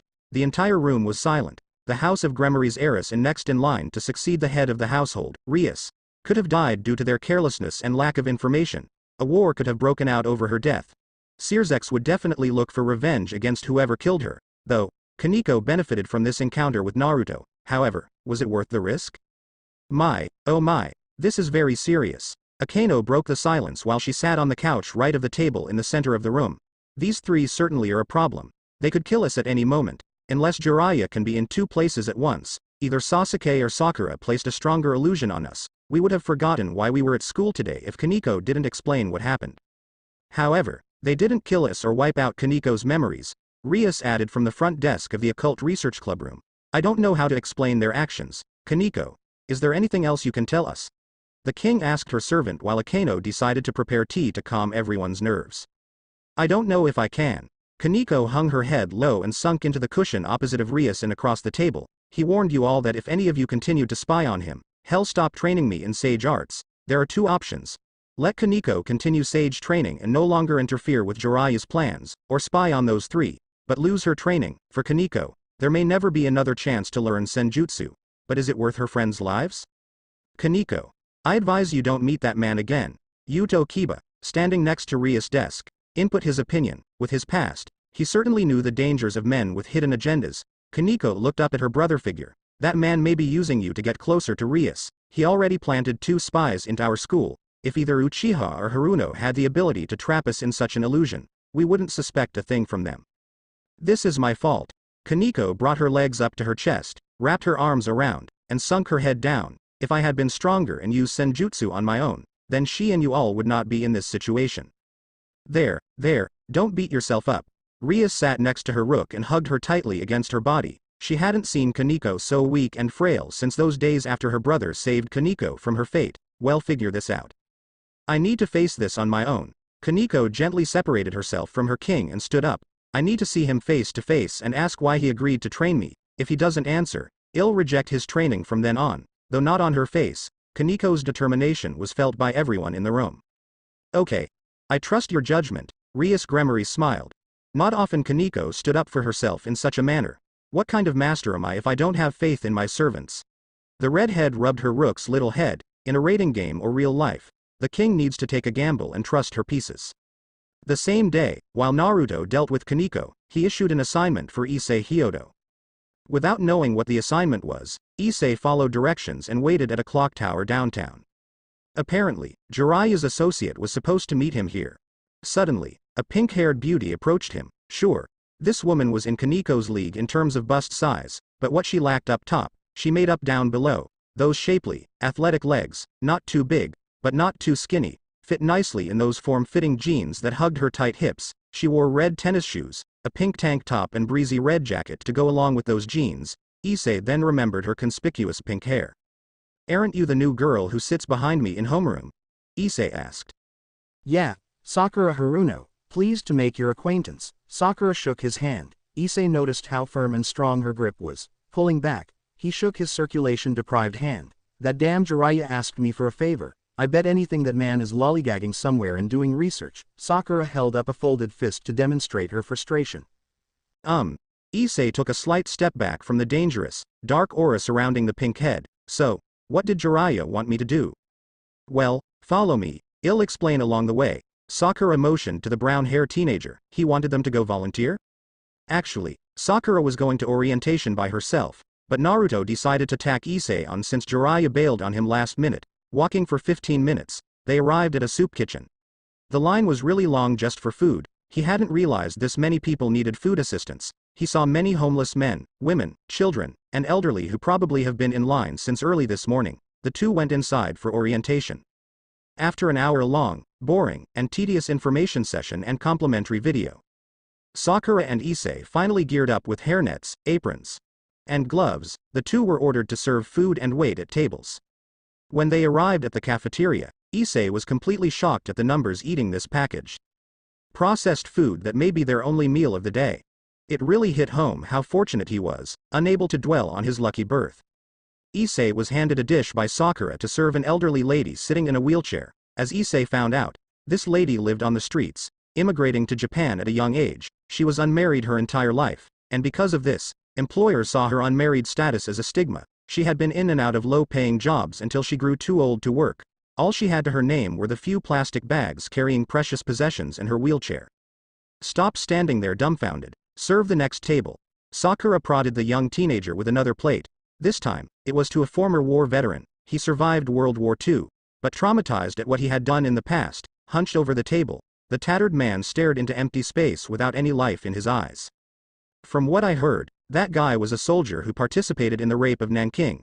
Sakura added, that other lady over there was a survivor of that atrocious event.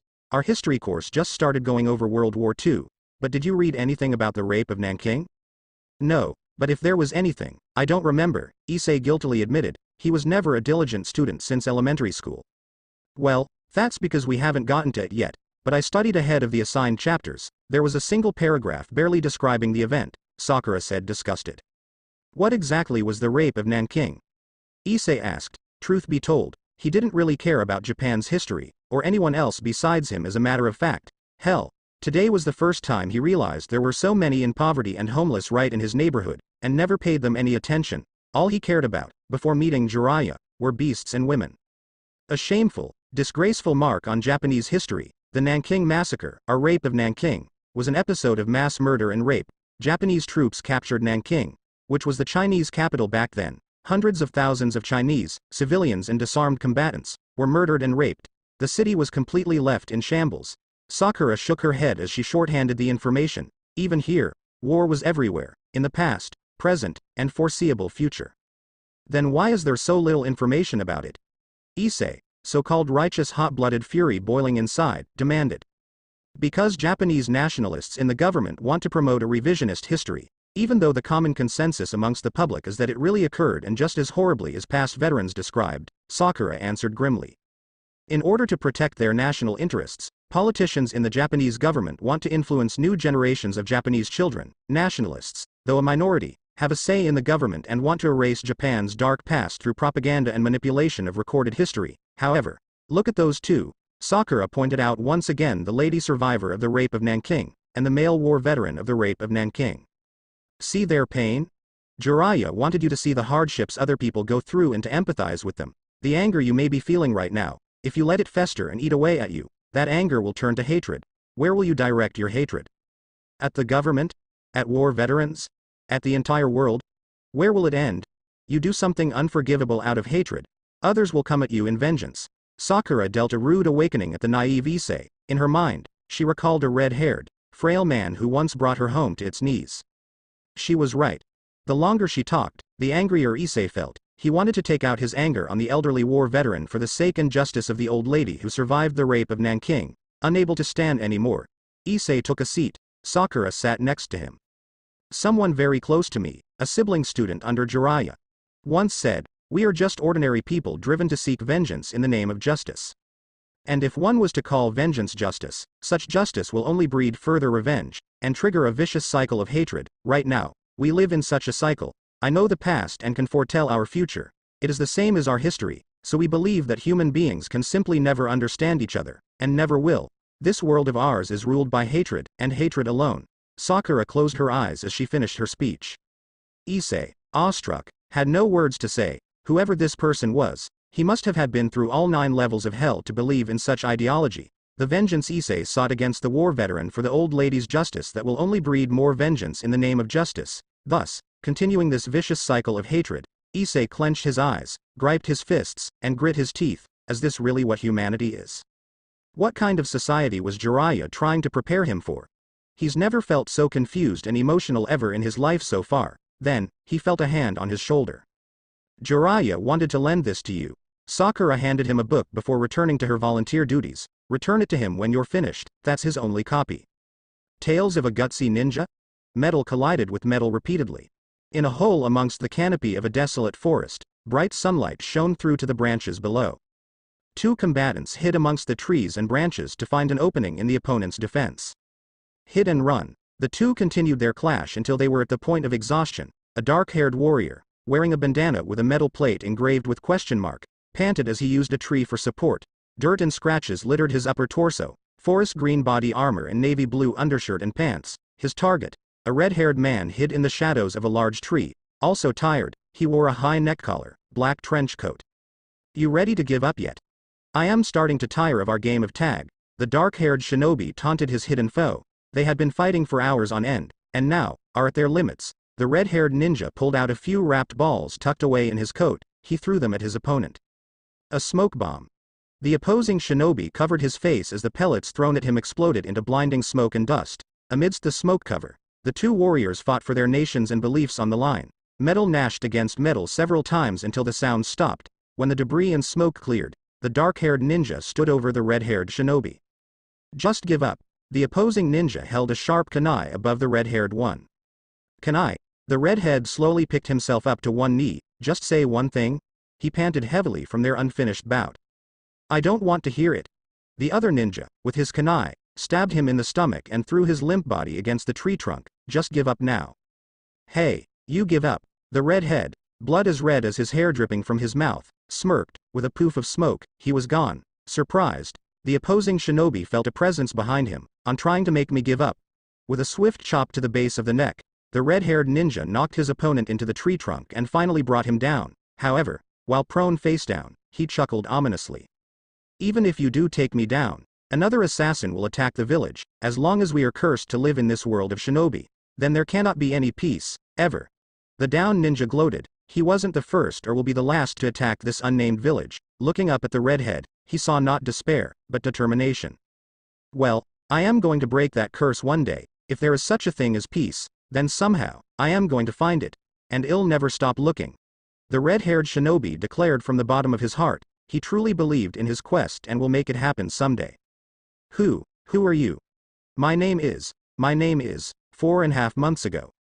Naruto lay on a blank white bed in an empty room. All 4 sides, solid concrete, produced his sense of solitude. Probing his surroundings with what little chakra he had, he noticed his eyes were wrapped, and his left arm was completely numb. Everything was black. Needles, connected to IV bags, injected various nutrients and fluids into him. It felt like he was in a hospital. When he tried to shift his body, he felt a weight lying on top of him. Whatever it was, it felt soft, warm, and smooth against his bare torso. Wait, when did he lose his shirt? Unable to contain his distress, Naruto wriggled underneath the weight. The unknown mass shifted until Naruto felt all of it upon his waist. 2 soft hands lay against his naked chest. A slimy feeling licked his right cheek. Had a nice sleep, little boy, meow.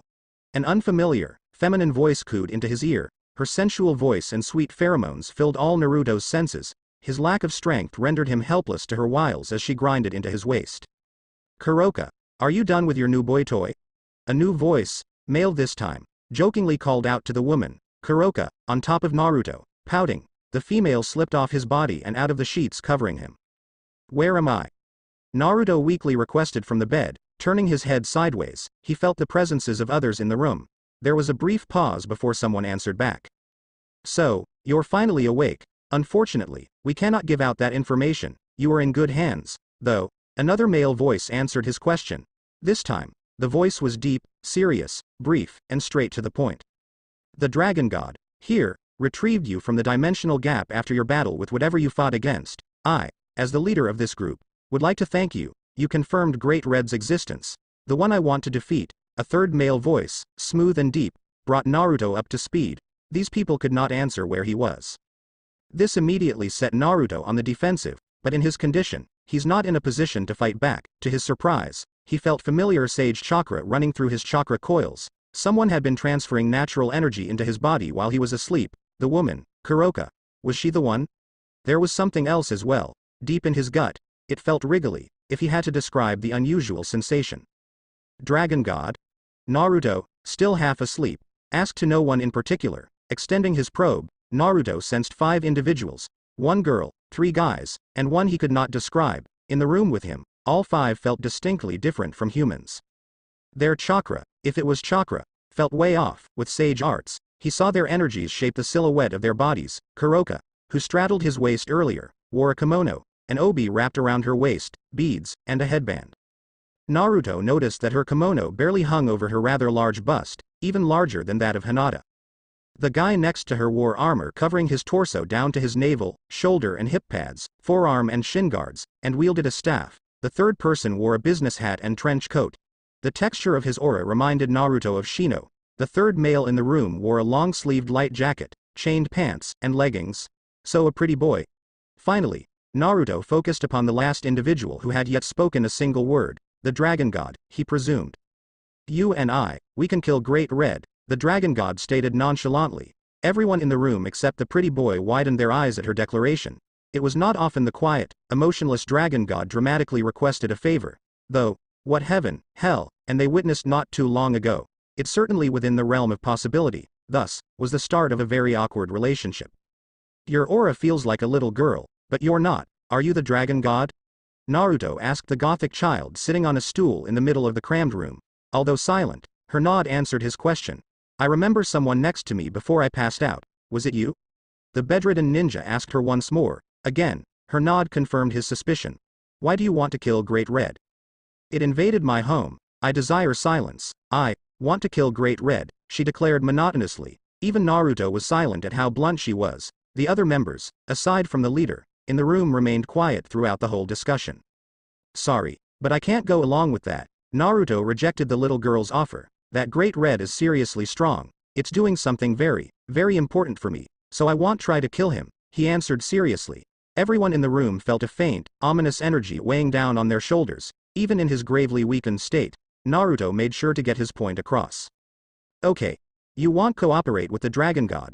The pretty boy ended the discussion abruptly. Naruto let go of his killing intent and panted heavily. That battle, lasting more than 24 hours, really took a toll on him. He hadn't felt this exhausted since his first duel against Nagato manipulating the pain bodies. Perhaps a woman's touch is necessary. Meow, Kuroka suggested coyly. She went up to Naruto and purred sweetly into his ear. He blushed heavily as the black cat rubbed her cheek against his whiskered cheek. His face went full-blown Kushina hair red once she whispered something extremely naughty into his ear. Even with his denseness, Naruto knew full well the effects women had on men. Kuroka, the more you do that, the more likely hell pass out again. Pretty boy commanded his subordinate. Pouting, Kuroka left the boy's side. Breathing returning to normal pace, Naruto calmed down. Just turned 17 years of age, he's still unable to handle women. He frowned inwardly at the thought of this. Why am I here? How long have I been here? Who are you? Naruto, his turn, interrogated those around him. With his current situation, his eyes were useless and only his right arm was functional.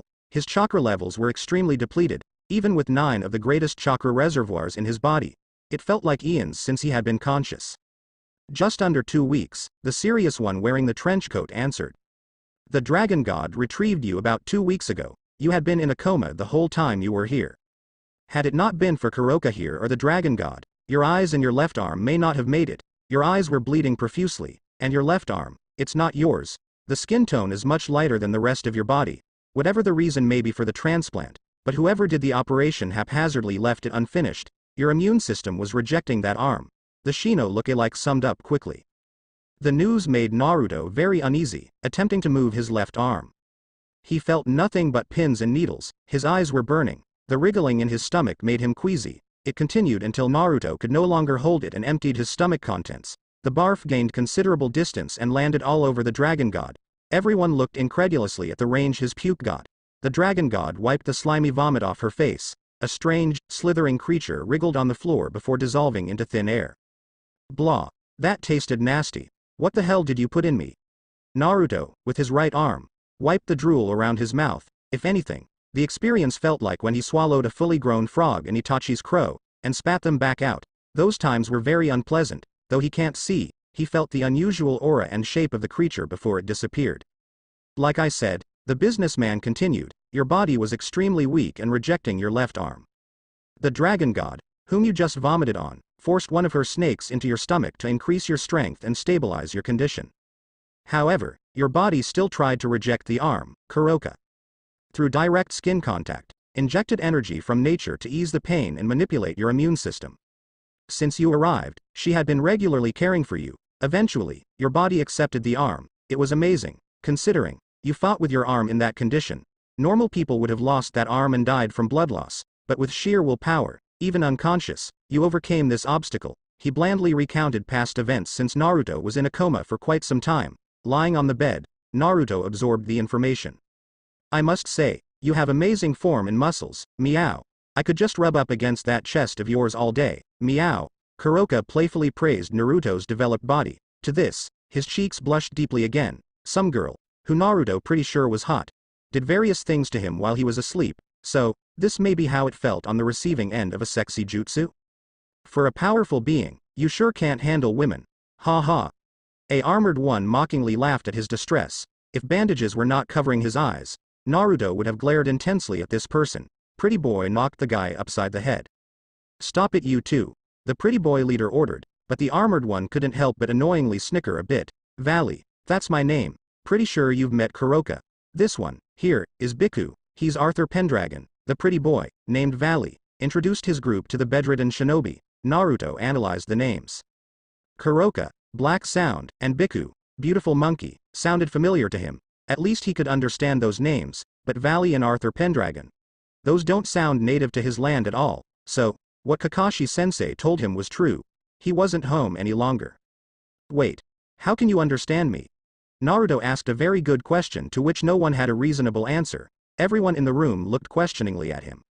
You speak Japanese, but the dialect seems quite unusual. I've never heard anything quite like it. Arthur, the holy sword wielder, answered emotionlessly. Naruto was pretty sure Shino would be good friends with this guy. Japanese. What's that? Naruto asked, which threw everyone for a loop. You're saying that you don't even know what language you're using. How much of a blockhead are you? Biku, the monkey boy, insulted the weakened blonde ninja again. If only Naruto could get out of this bed and get his hands around that monkey's neck. Stop it Biku. Valley, in frustration, rubbed his eyebrows. Biku and Kuroka were handfuls to control at times with their immature and naughty personalities, and naughty in different ways. Since you were speaking in Japanese, we assumed you originate from the island nation of Japan off the east coast of Asia. Naruto remained silent for a moment. Asia. Japan. Those titles held no meaning to him. Where were the elemental nations?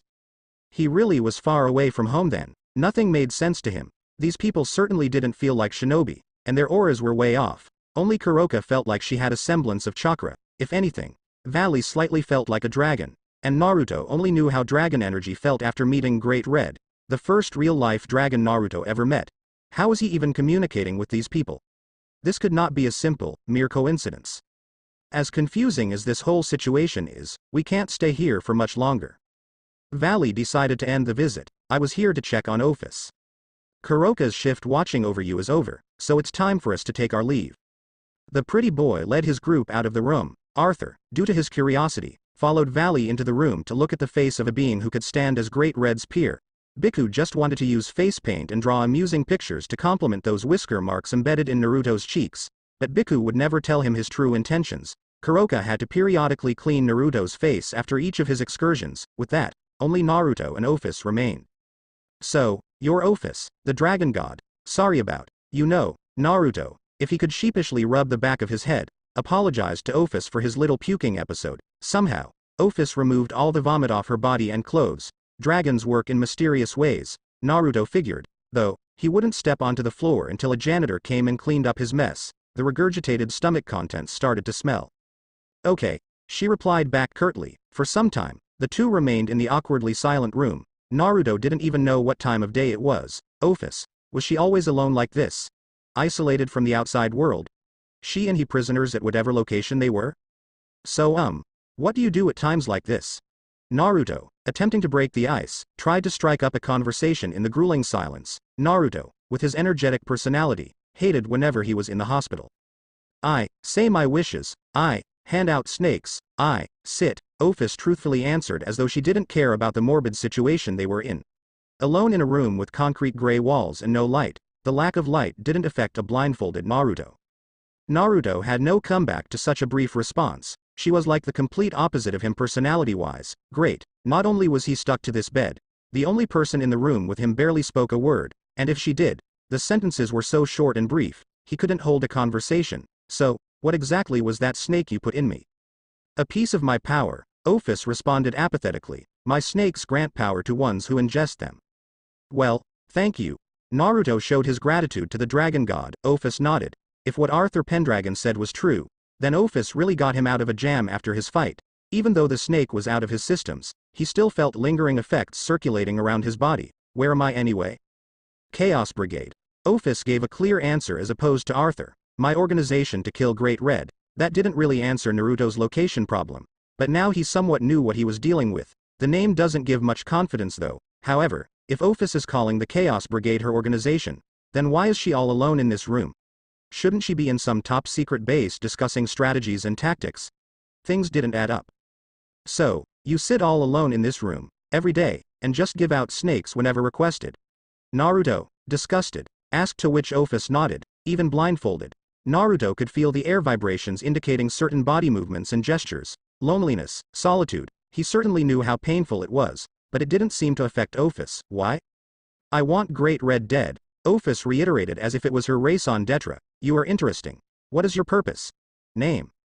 Naruto Uzumaki. He just realized that he rudely never introduced himself to any of his visitors earlier. My purpose? Well, I do have a mission I must complete for my friends and people. My duty is not over yet. Naruto tensely responded with strength and determination not fitting his young age. Even Office felt the resolve behind those words. This child surprised her to no end. Why do you have whiskers? Are you a yokai? Office continued to interrogate her new roommate. Yokai? Naruto, again unfamiliar with this world's terminology, repeated her question. If yokai translated into the meaning he's familiar with, then the closest would be the tailed beasts. Through time, people from his world lost the origin of the tailed beasts and feared them. They called the tailed beasts various names such as demon, fox, or yokai. I am not a yokai, if I get what you're asking. Humans domesticate animals and keep them as pets. Office recalled an observation she noticed while living in the human world for millennia.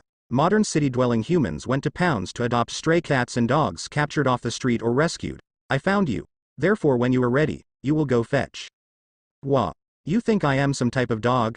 Naruto, befuddled, muttered. The logic boards of his tiny brain went haywire. To this, Office only nodded. What the hell? Ow.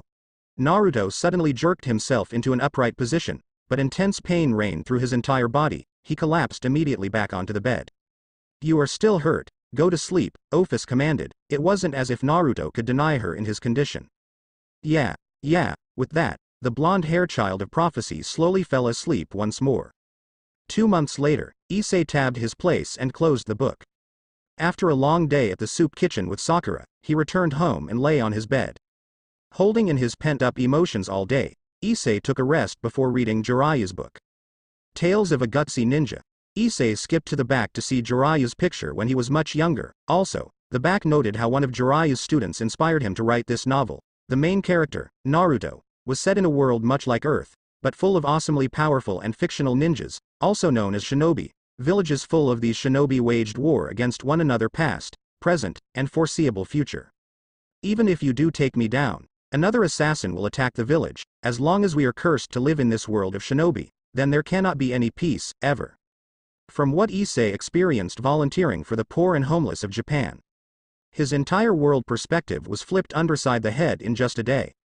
Until this point in his life, he only ever cared about himself. He took his parents' love and generosity for granted like a child. He happily lounged around and selfishly took society's riches for himself without a care for those who are less fortunate than him. He gave into his hormones and, unlike a normal teenager, drowned in his lust. If the shinobi world in this fictional book was a metaphor of the real world, then was peace truly impossible? We are just ordinary people driven to seek vengeance in the name of justice, and if one was to call vengeance justice, such justice will only breed further revenge, and trigger a vicious cycle of hatred. Right now, we live in such a cycle. I know the past and can foretell our future. It is the same as our history, so we believe that human beings can simply never understand each other, and never will. This world of ours is ruled by hatred, and hatred alone. Issei remembered what Sakura told him earlier today. She left him stunned for a while before another volunteer snapped him out of his stupor. A vicious cycle of hatred bred from justice. A vicious cycle of hatred bred from vengeance. Was there a difference between justice and vengeance? Was it all just self-gratification? Means to an end? Who benefited? So many questions ran through the adolescent's developing mind. Japanese modern society still viewed Issei as a child, so he never really thought of such deep issues plaguing the world around him. How could he, who lived in such a developed society, know the answers? Well, I am going to break that curse one day. If there is such a thing as peace, then somehow, I am going to find it, and I'll never stop looking. The guts to never give up. Was it that simple? Was that the only thing necessary to achieve peace? The world was not that simple. Life could throw so many curveballs and change people. How could the main character, Naruto, persist through all that and still believe in the possibility of peace? Of course, Naruto was not real, and the book was fiction.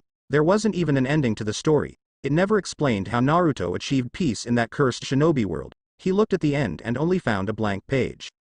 Honey, are you still awake? You have school in the morning. Issei's mother, Mrs. Hyodo, noticed her son's room light was still on and it was past midnight with school on Monday. Are you still reading? I should thank Jiraiya for getting you to read something else other than your naughty novels. But you should be up so late. Little did she know, Jiraiya gave Issei make-out violence. Hey mom. Issei, sitting legs crossed on the bed, grabbed his mother's attention. If someone were to kill me, what would you do to my murderer? Why are you asking something like that? Is someone threatening you at school? Mrs. Hyodo grew extremely concerned with Issei's sudden question. Quickly, she rushed to his bedside. No, no one's bullying me at school. Issei hopefully relieved his mother of her worries. Only the kendo girls bullied Issei directly, but that was mostly his own fault to begin with. It's only a hypothetical question. Okay. His mother eyed him suspiciously. I would seek justice for my own son's death, whatever the cost. What if that person was poor and needed money for food? Issei extrapolated upon his scenario. Killing another person is never acceptable. There are other ways to find food for the poor. Why are you thinking of such things? Just go to sleep, please. Mrs. Hyodo pleaded for her son to stop delving into such dark thoughts. No longer wanting to continue the conversation, she forced Issei to lie down and draped the blanket over him. Kissing her son on the forehead, she turned off the lights and closed the door. Tired, Issei, thoughts still lingering in his head, fell asleep. The next day after his first class, ironically history, Issei went to homeroom and sat in his assigned chair. He blew off his friends, Matsuda and Motohama, invite to peep on the kendo club girls, but he didn't care for that at the moment. All he wanted was Sakura to tell him when Jiraiya planned to meet. Eventually, the pink head arrived and took her seat behind Issei. She noticed the dark, gloomy atmosphere hanging over his head. Hey, what's up? Something bothering you? Sakura prodded him with a tap on the shoulder. Huh.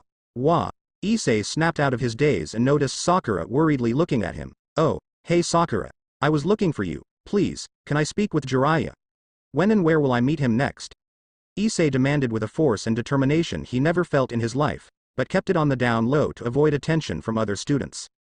Jiraiya is always flaky like that. He never set up a proper schedule yet. Fine. Just go to the park fountain later today right after school. I'll see to it myself that he is there. Sakura agreed to his request. That look in his eyes, she had seen those types of eyes before. Thanks. With that, Issei spoke not another word to Sakura the entire homeroom period. Later that day, after the final school bell rang, Issei slowly made his way to the park fountain where Jiraiya first made him his assistant. The walk, only 10 minutes, was long and arduous. He didn't care if he accidentally bumped into pedestrians walking by him. Those lingering thoughts from yesterday continued to plague his mind. A few leaves passed by his face as the wind slowly picked up before it died. Looking up from the ground, Issei found Jiraiya sitting there, waiting for him. He guessed that Sakura could be quite persuasive when need be. Sitting on the fountain, Jiraiya motioned for the young teenager to join him. A few minutes passed before either one said a word. Sakura told me what happened yesterday. Naruto, disguised as Jiraiya once again, sighed and broke the silence. I am very sorry for putting you through that. No, it's all right. Issei shook his head while averting his eyes away from the older man. I just wasn't ready to face the real world. I guess, I've never looked beyond myself. When my other student, the one I told you about, learned the harsh reality of the world, he didn't know how to handle it also, nearly gave up, didn't have an answer. Naruto looked down at the floor as well. He remembered when Nagato gave him a rude awakening to the real state of the shinobi world. The emotional turmoil confused Naruto completely. After listening to his story, pinned down to the floor, all his joints broken, he nearly gave up. Nothing in this world is that simple, Naruto continued. Human love is not so worthless that you can just sweep it under the rug. Listen. A misguided prophet once told me, in this world, whenever there is light, there are also shadows, as long as the concept of winners exists. There must also be losers. The selfish desire of wanting to maintain peace causes wars, and hatred is born to protect love. As long as humanity exists, then hatred will exist with it. Naruto, still hanging his head down, recalled a fact Obito inherited from Madara Uchiha.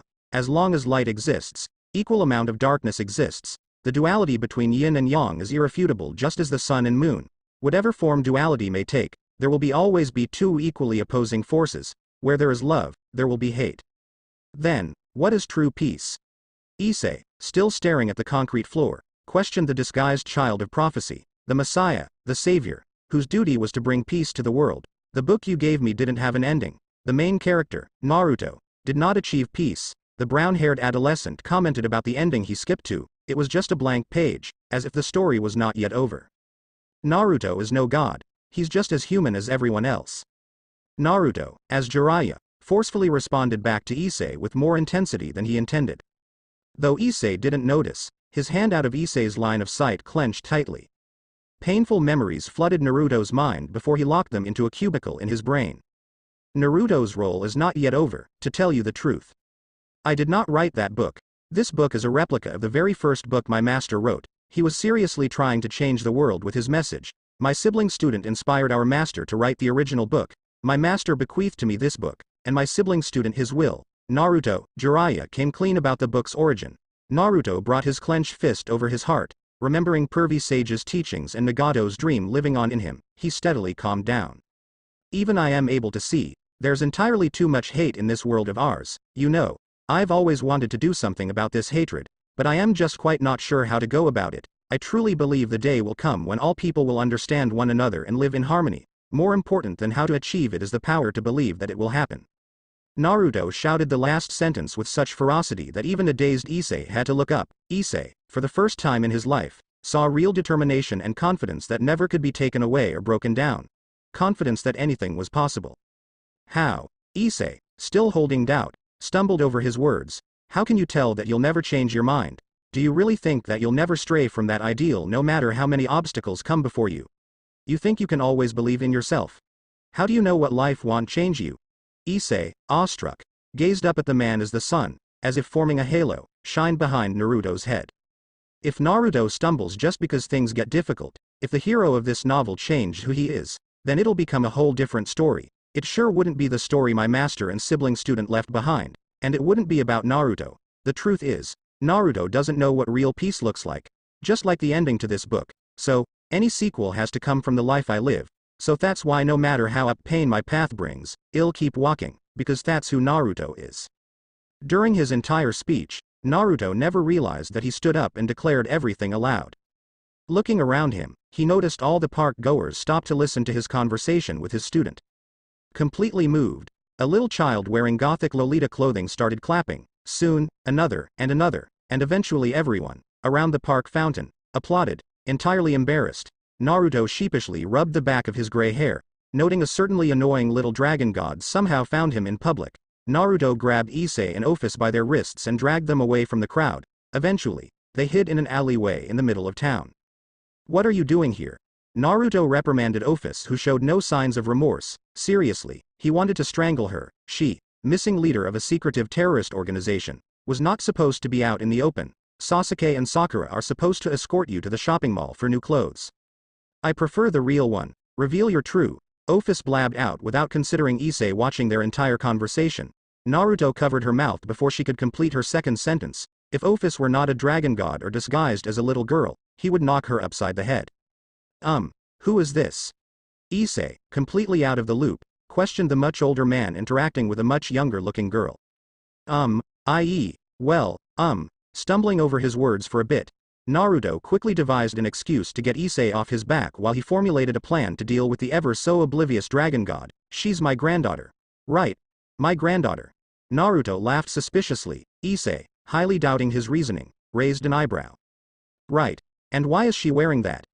Issei pointed out Office's rather unusual choice of clothing. Just as usual, Office, lacking any form of common sense, wore the revealing doubled-tied coat that revealed her chest and stomach, white bloomers, and black frilly coat. Are you a pedo?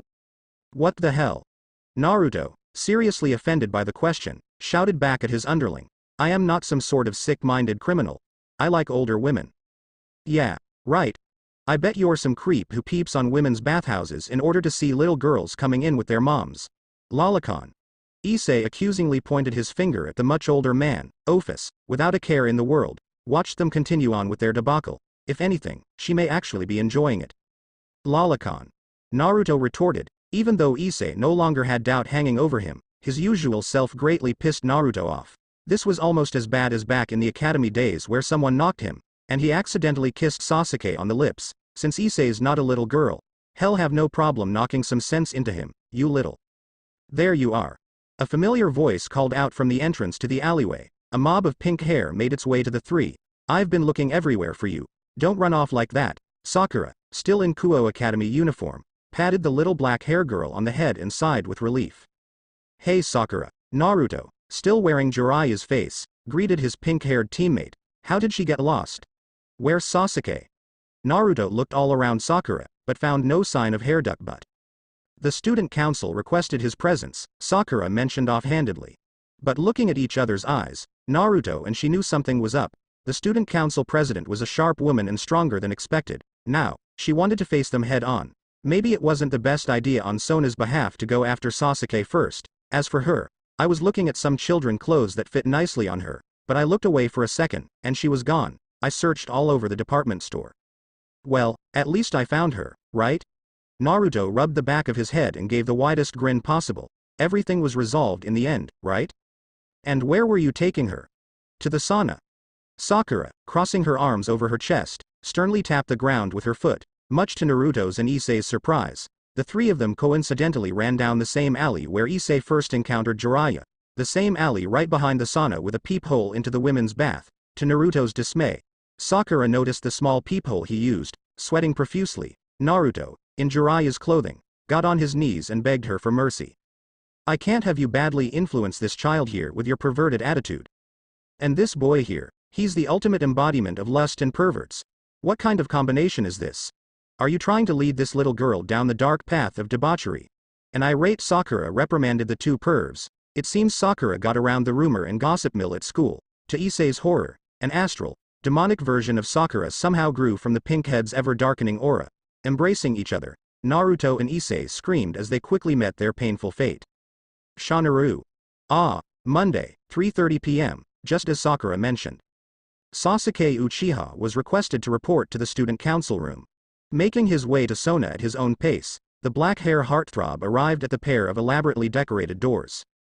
Tsubaki allowed him inside after knocking. Student Council President Sona Sitri and Vice President Tsubaki Shinra waited for him. Sasuke took a seat, across a table opposite of the head desk, which Sona and Tsubaki directed him. The Vice President graciously laid out tea for both the President and guest, eyeing them suspiciously. Sasuke noticed Sona did not touch her cup of tea. Picking up his cup, he gently swirled it before replacing it on the plate, shifting his eyes left and right. Sasuke saw nothing obvious. What is it you want from me? Sasuke asked the two. He didn't want to waste his time on these two. Where were you on Sunday? Sona began her interrogation, to which Sasuke suspected. Leaning forward and interlocking her hands, she examined for any sort of body movement that gave away any sort of information. However, Sasuke had the best poker face and body she had ever seen. Nowhere close to this campus, if that's what you're aiming for. Sasuke returned his vigilant gaze back at Sona. The two stared each other down for a few seconds, Calculating each other's move, Sona made the first strike. Your friend Sakura. Sona pulled up her file. She has shown quite a violent streak towards some of our students. Of course, she referred to the incident where Sakura decked Matsuda and Motohama, two of the perverted trio, and completely blown out the wall leading to a hole in the Kendo Club locker room, which forced Sona to relocate the club temporarily. Recently, we had some unruly individuals visit our school, Yakuza. We've never had this problem before, probably targeting your friend's dyed hair. And you were purposely pointing out Sakura because of her natural hair color.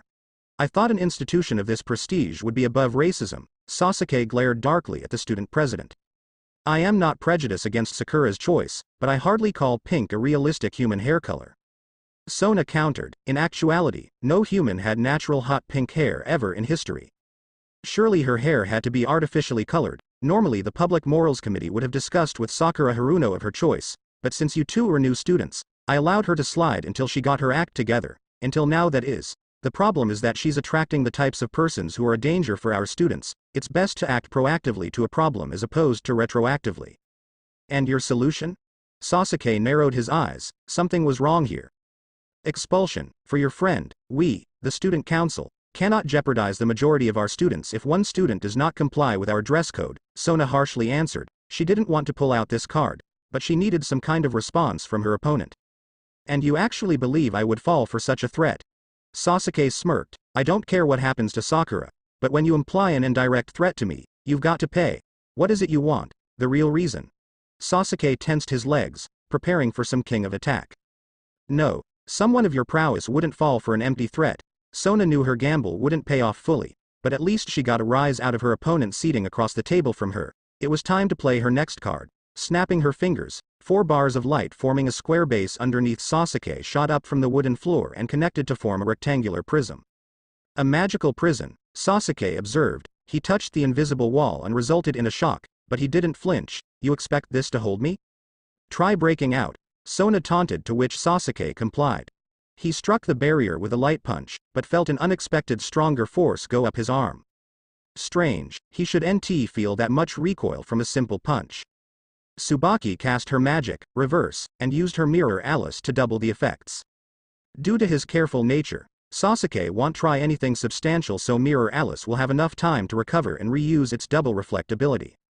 Sona thought inwardly. She made a pretty accurate assessment of the opponent before her and made proper preparations. Only a devil higher than high-class caliber could break through that barrier, and even a powerful high-class devil wouldn't come out unscathed due to mirror Alice reflecting back any technique twofold. Even if Sasuke got out, he would have to deal with not only Sona and Tsubaki, but her entire peerage waiting in the wings.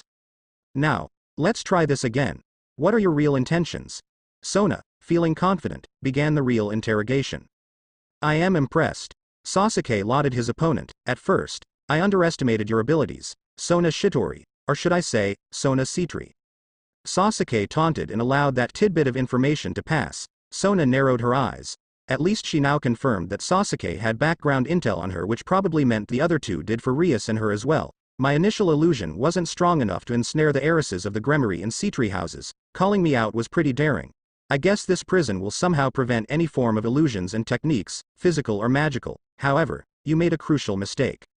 And that would be. Sona didn't like where this was going. Her opponent, Sasuke, was too confident in the given situation. That you chose me as your target. Sasuke smirked and glared Sona right in her eyes. Within a blink of an eye, Sona lost track of Sasuke. He was no longer in the prison, and the prison itself looked intact as if no struggle occurred. How was that possible? She felt no sort of movement at all. It was like Sasuke completely disappeared. Suddenly, Tsubaki, who was just standing behind her, fell forward. She was knocked unconscious. Another illusion. Sona interpreted her queen's condition. When she kneeled down to check on her queen, a member of her peerage fell flat on her face. Sona had placed at key positions and hidden peerage members around the room should Sasuke escape. However, one by one, each of her peerage members fell until all of them were knocked out, and Sona had no idea what had happened. She couldn't even find Sasuke Uchiha.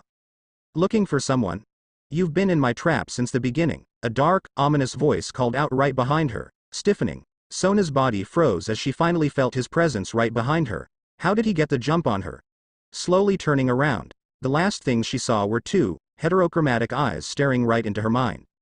Monday, 3:31 p.m. Sona Sitri was finishing a few reports before calling the day over.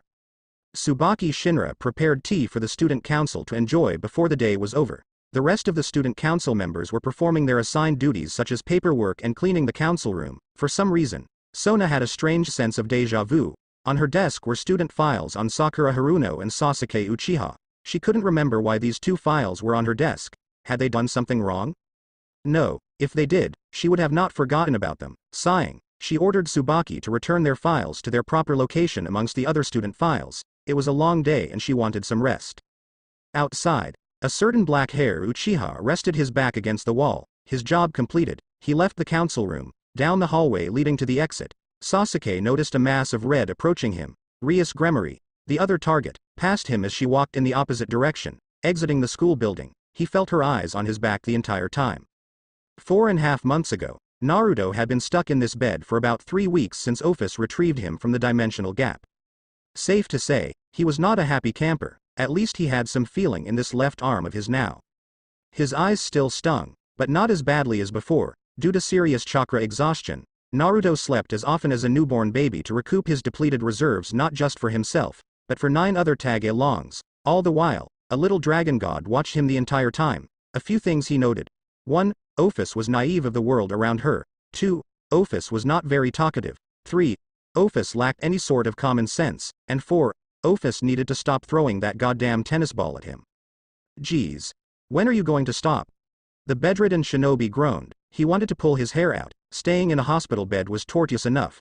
But with her throwing that stupid ball at him over, and over again, the entire experience felt like Chinese water torture.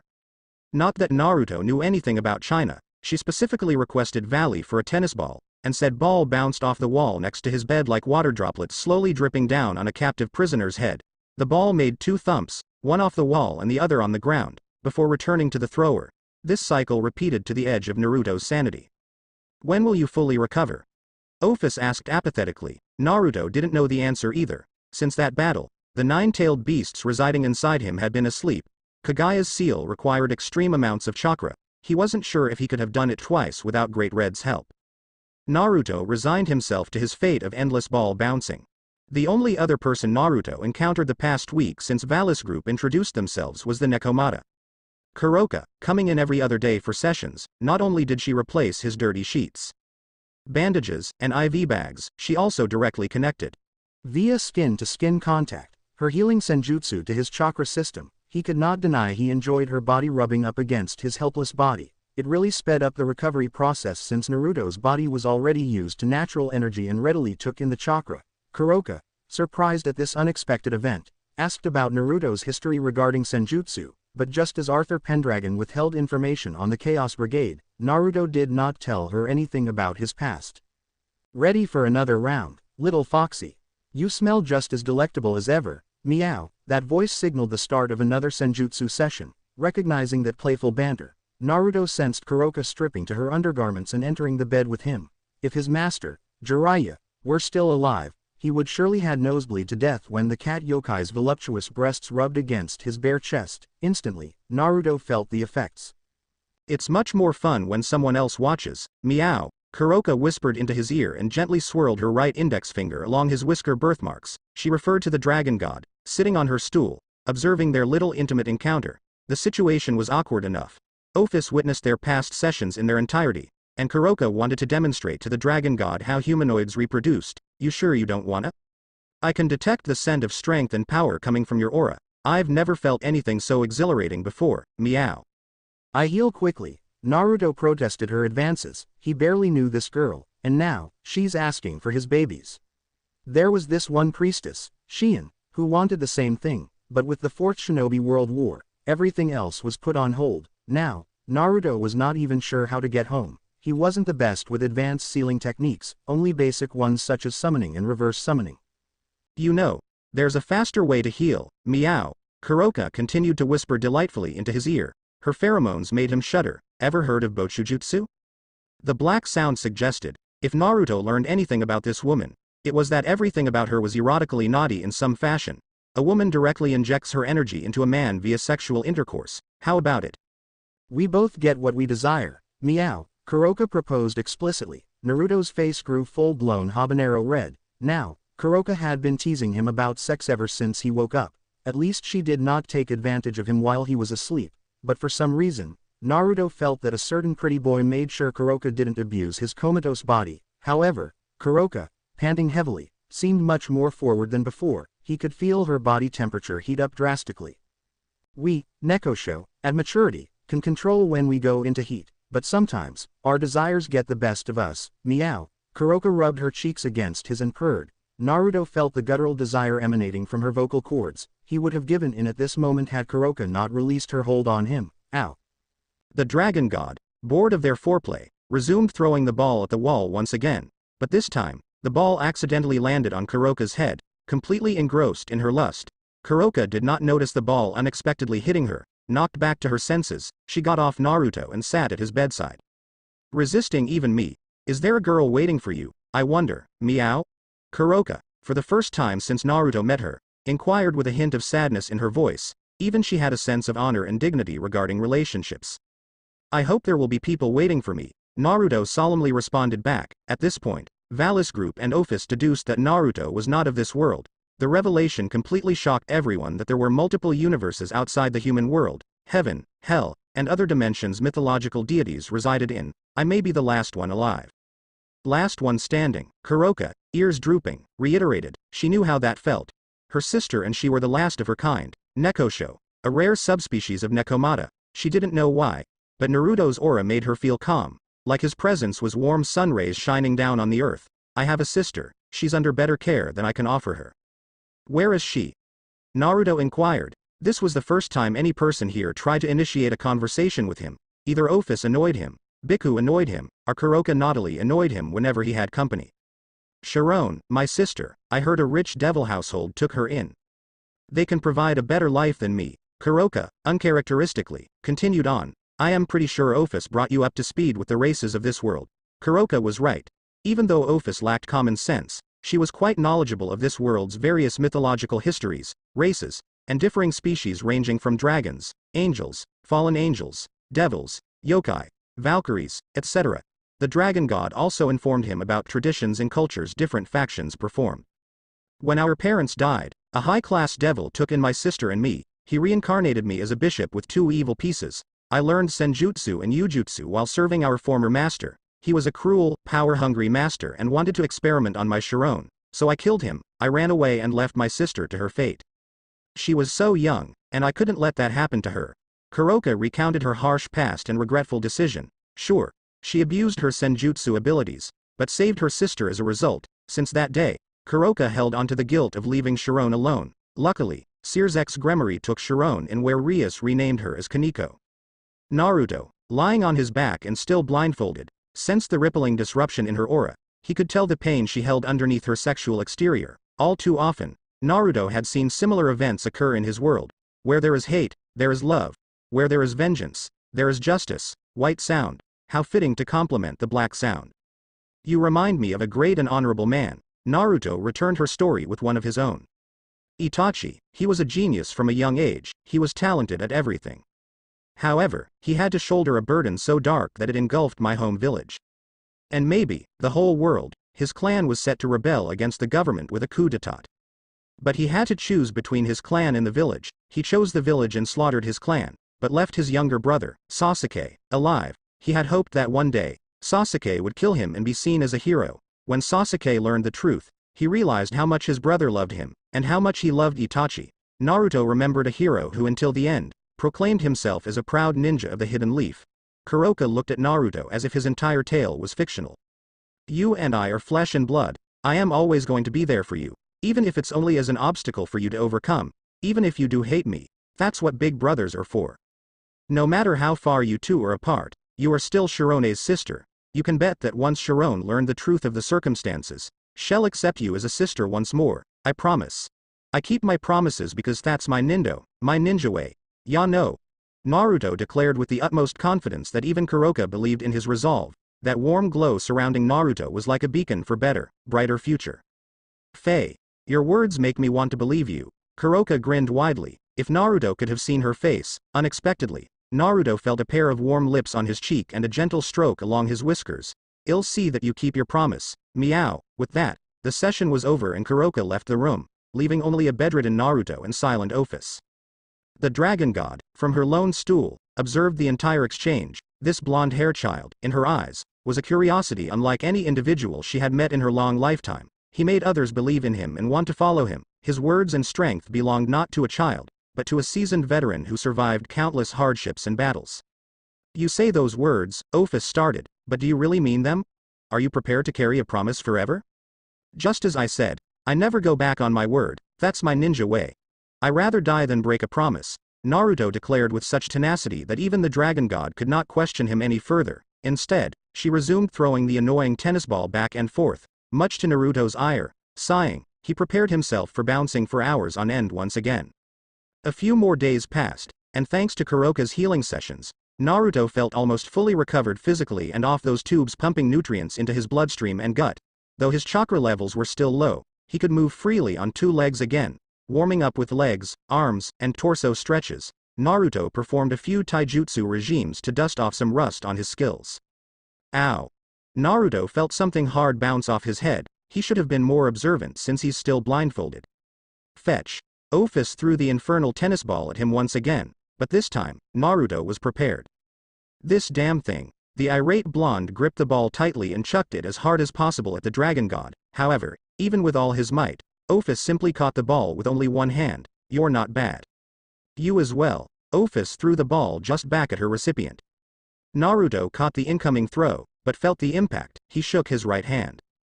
That throw of hers was just as hard as his, but with little effort to produce the same result. Sure, Naruto was undergoing physical therapy, but Office threw really hard. An idea lit up in his head. The recovering shinobi threw with his left arm. The dragon god caught the ball, and threw it back. Naruto repeatedly with his left arm threw the ball back and forth with the deceptively little girl.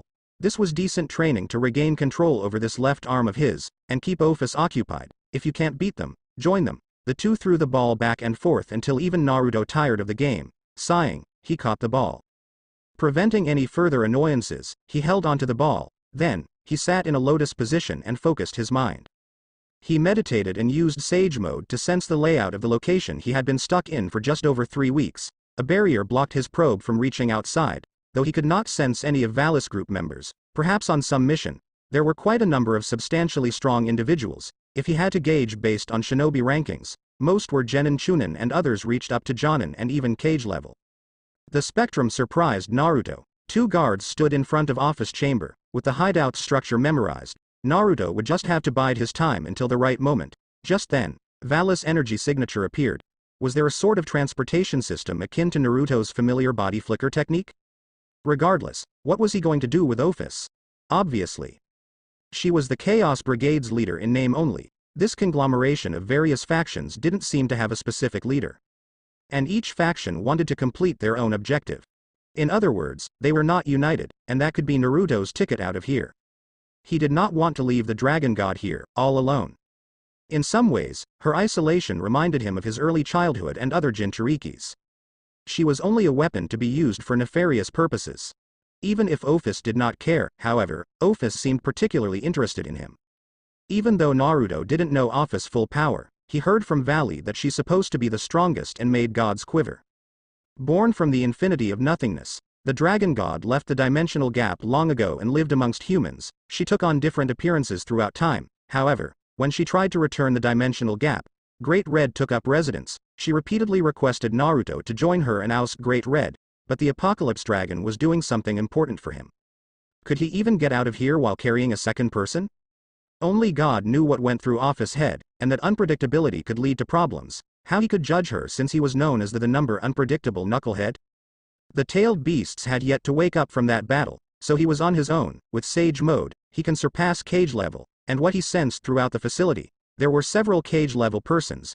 Valley was also an unknown. Naruto sensed that he had not only dragon powers, but also demonic powers. While Office told him various mythological factions that lived in this world, he had no real intel on what of abilities or techniques Valley or anyone else around him possessed. Until the time was right, he would bide his time. 2 months later, Monday night, Naruto brought Sasuke, Sakura, and Office to his apartment. It had been 4 days since last Thursday when they arrived in Japan, setting a Japanese heated table, kotatsu, to the center of the living space. The four sat with their legs folded underneath the soft blankets, after Sakura beat the crap out of Naruto. As Jiraiya, and Issei and Sasuke erasing a portion of Sona Pirage's memories, Team 7 had to decide where to continue from this point on. I can't clean up after this mess you made, Sasuke reprimanded Naruto. Your involvement with the locals is jeopardizing our mission. Sitting across from Naruto, Sasuke sat upright with his legs folded underneath the kotatsu. I am thinking that we are going about this the wrong way. Naruto voiced his opinion. I know I said to keep our search a secret, but it has been 3 months since I've arrived. There has been no sign of Kagaya's will or a way to get home. I think we need some help. He placed his arms on the table. These people will only slow us down, Sasuke countered harshly. Or did you forget you have a secretive terrorist organization after you and hiding their former leader? He pointed to the dragon god sitting next to them. She ignored their drivel and continued to drink a bottled soda through a straw. And where have we gotten by ourselves so far? Without Roswice's help, we would not even have known where Japan was. Even though we sealed the body, Kagaya's will got away to who knows what dimension. If the Sixth Path's old man didn't even know of him and hid until he betrayed Madara, how are we supposed to find him by ourselves? Naruto critically asked his teammate again, tensing his back. Naruto sat erect and glared at Sasuke. You only got lucky that Valkyrie found you, but we may not be so lucky the next time. Hagamoro entrusted us to bring peace to our world. We should continue to not involve ourselves with this world's issues. Sasuke propped himself up to the blonde's eye level. Naruto and he always butted each other's heads, and they were at the tipping point over this issue. Sasuke, please listen. Sakura interjected between the two warring transmigrants. All of us want to return home and free everyone from the infinite Tsukuyomi. But as Naruto just said, I don't think we can do this on our own any longer. By train, Kyoto is just a few hours from here. If you want, we may leave soon. A vain attempt as mediator. Sakura tried to compromise between her two teammates. However, Sasuke glared at her intensely, which caused her to shrink and lower her head. Sakura, Naruto tried to console his female teammate. Ever since Sasuke returned, Sakura tried to reconnect with the Uchiha. However, Sasuke only respected power, that of Naruto's and his own. Sakura may not be a transmigrant's power, but she's a strong and capable kunoichi of her own. I still have duties to finish here. I can't just abandon those two. You should not have befriended those two in the first place. Sasuke chided his transmigrant's other half. We only stopped in this city to find more information on Japan in the quickest way to Kyoto. Your Jiraiya disguise helps evading any potential Chaos Brigade members from tracking us. However, you inherited your master's will and took a student, Issei, on a whim. Yes, our source of income in this world is Jiraiya's old novels, but your conscience is slowing us down. The Uchiha slightly gritted his teeth at the stalemate this conversation headed towards. I felt it in Issei's left arm. Naruto, looking down at his left arm, added his observations to the discussion. Sasuke tracked his eyes as well. It felt dissimilar to Valley. Is he the Red Dragon Emperor? He's nothing like Valley. Sakura, thoroughly surprised that such a low-life pervert might be the other heavenly dragon, questioned Naruto. I am certain of it, but the dragon is still asleep. If Issei were to fight Valley as he is now, hell surely die. I can't let that happen. Also, Kaneko, I am sure she's Sharon. I made a promise to Kuroka to find her sister and reunite them, Naruto declared with his ever so unwavering confidence. The belief that once united an entire world together. Just as I said, they are not our problems. Sasuke, extremely frustrated, slammed the table and caused Sakura to jolt slightly in fear. Things will be simpler if the White Heavenly Dragon took out the Red Heavenly Dragon early. It has already been 3 months since Naruto arrived. The longer we stay here, the more likely more of our people will convert into White Zetsu. Sasuke reminded the two what the stakes were should they fail. Sakura, knowing Sasuke was right, looked down at the table. Yeah, I know. Naruto got on his knees and glared intensely at the Uchiha. Without Kagaya's chakra, everyone from our world will no longer possess chakra. Even if we free them, Naruto reiterated Sasuke's main point. Kagaya's will, Black Zetsu, still retained Kagaya's portion of chakra. Without that chakra, Naruto could not redistribute it back to the shinobi of his world. However, I just can't leave the people of this world to their fate.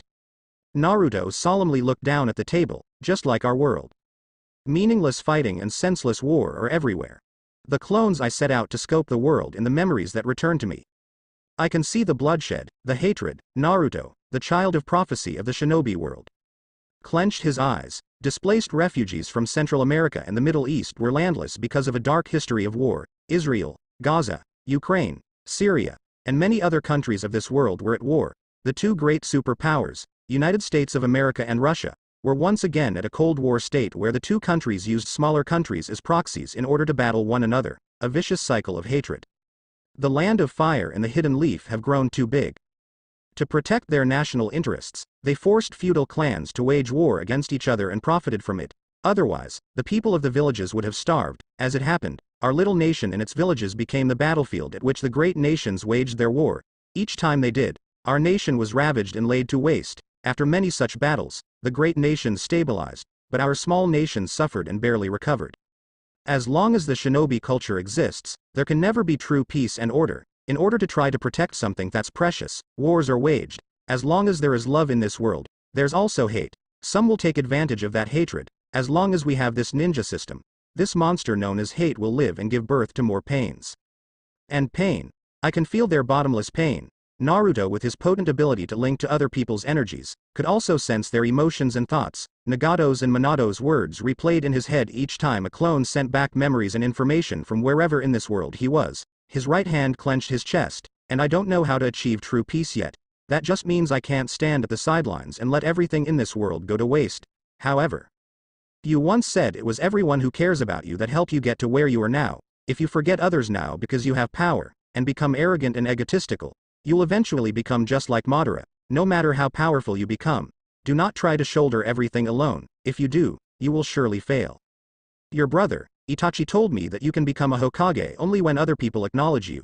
A Hokage is someone who endures the pain and walks in front of everyone else. It's someone who finds a solution for everyone else to succeed. Naruto, who once said the same words to Six Paths Obito, recounted his beliefs to Sasuke. Kakashi-sensei asked, "Why do you want to be Hokage, Sasuke? Will you just let this world burn to achieve that goal?" Asora's transmigrant questioned his brother's transmigrant. Sasuke closed his eyes and remained silent for a moment. "My reasons to become Hokage are none of your concerns," Sasuke stated and glared darkly at Naruto. "But, to answer your other question, yes, I would watch this world go to hell to save our world." Sasuke, glaring eye to eye, stood up to match Naruto's stature. The two, whose ideals clashed against one another, repeated the endless dispute since the dawn of the shinobi era. "Okay, let's put an end to this discussion." Sakura stuck her arms between the two and forcefully separated them. Calming down, Naruto and Sasuke returned to their seats under the kotatsu. But still disgruntledly scoffed at one another. "We can make that decision soon enough. But I want to show some information I discovered from the internet. Apparently people of this world Google for information." Sakura exaggerated the last word since the ninja world never used such technology to relay information. Carrier birds were the traditional methods of message transmission. Seals appearing on her left wrist.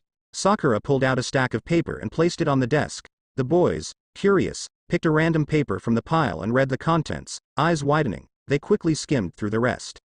"Just as we thought, it's no coincidence that we feel so connected to Japan," Sasuke commented as he read through the information. Dropping the paper, he revealed an image of a long-nosed, bird-like mythological creature known as a tengu. Tengu, a large anthropomorphic bird yokai, were seen as dangerous, yet protective spirits of the mountains and forests. However, the physical characteristics set off many similarities to perfect Susanoo. Indra, the ancestor of all Uchiha, passed down tengu characteristics to descendants who achieved perfect Susanoo.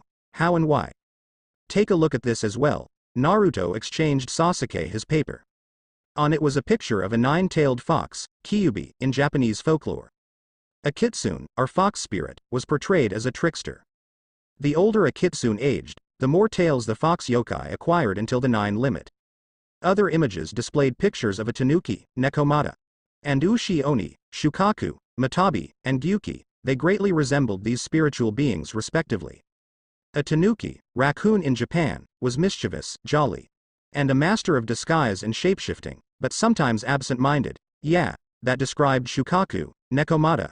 Kuroko was a nekomata, nekosho to be exact, and possessed 2 tails. Ushi oni, also known as gyuki or ox demon in Japan, was a horned, bovine sea-dwelling yokai mixed with another creature. In 8 tails case, he was a combination of an octopus and ox. How were 4 of the 9-tailed beasts related to mythological Japanese creatures? It's clear that our worlds are inextricably linked, but why and how?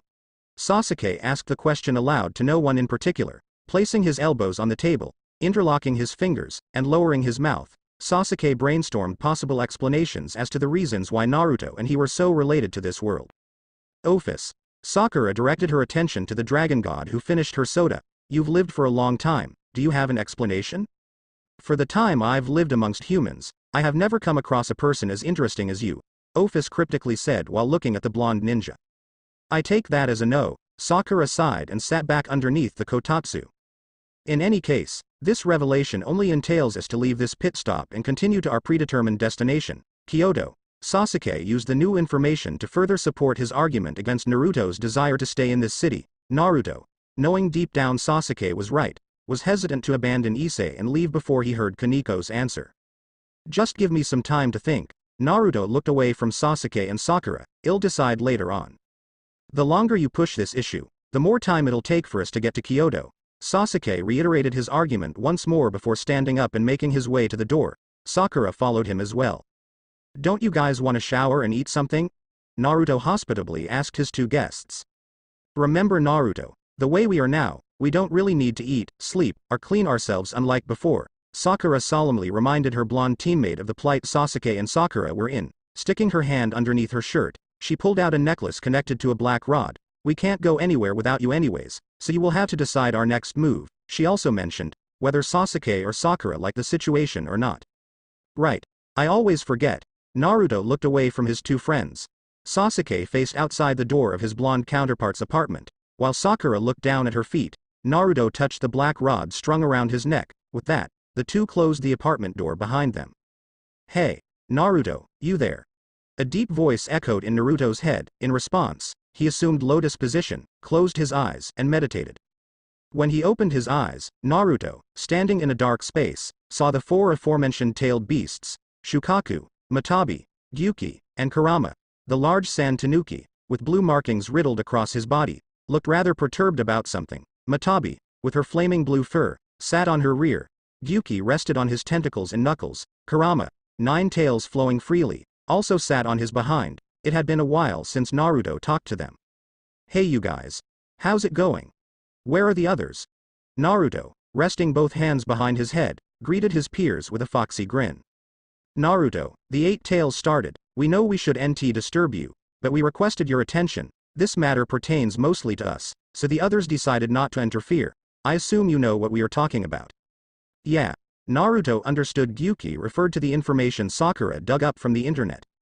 While we were asleep, you met a Nekomata, similar to myself. Matabi chipped in. Although, Kuroka is nothing like me, or is it the other way around? The two tails pondered for a bit about this dilemma. Which came first? The chicken or the egg? There cannot be another Tanuki. Shukaku childishly shouted to no one in particular. I am the one and only Shukaku. No one else shall claim my title. The one tail pounded the non-existent floor. Ah, shut your trap. Kurama scolded his brethren. Why must you be so frickin' loud? The 9 tails folded his long ears to block out Shukaku's insistent whining. Hey. You can't tell me what to do just because you have the most tails. Shukaku pointed accusingly at the kitsune. Kurama rolled his eyes. Once again, the sand tanuki indirectly complained about his inferiority complex concerning the number of tails each tailed beast possessed, though Kurama did have sort of a superiority complex because he had 9. Matabi and Gyuki only shook their heads at their constant bickering. You two, be quiet. Face palming, Naruto with his right hand formed a staff, consisting of a ringed head, 6 rings interlocked with the head, and a half-crescent bottom, and slammed it on the ground. The resulting loud clang quieted Shukaku and Kurama. Look, I understand your anxiety, but I don't have answers myself. Did the 6 Paths old man know something, anything? Not that we are aware.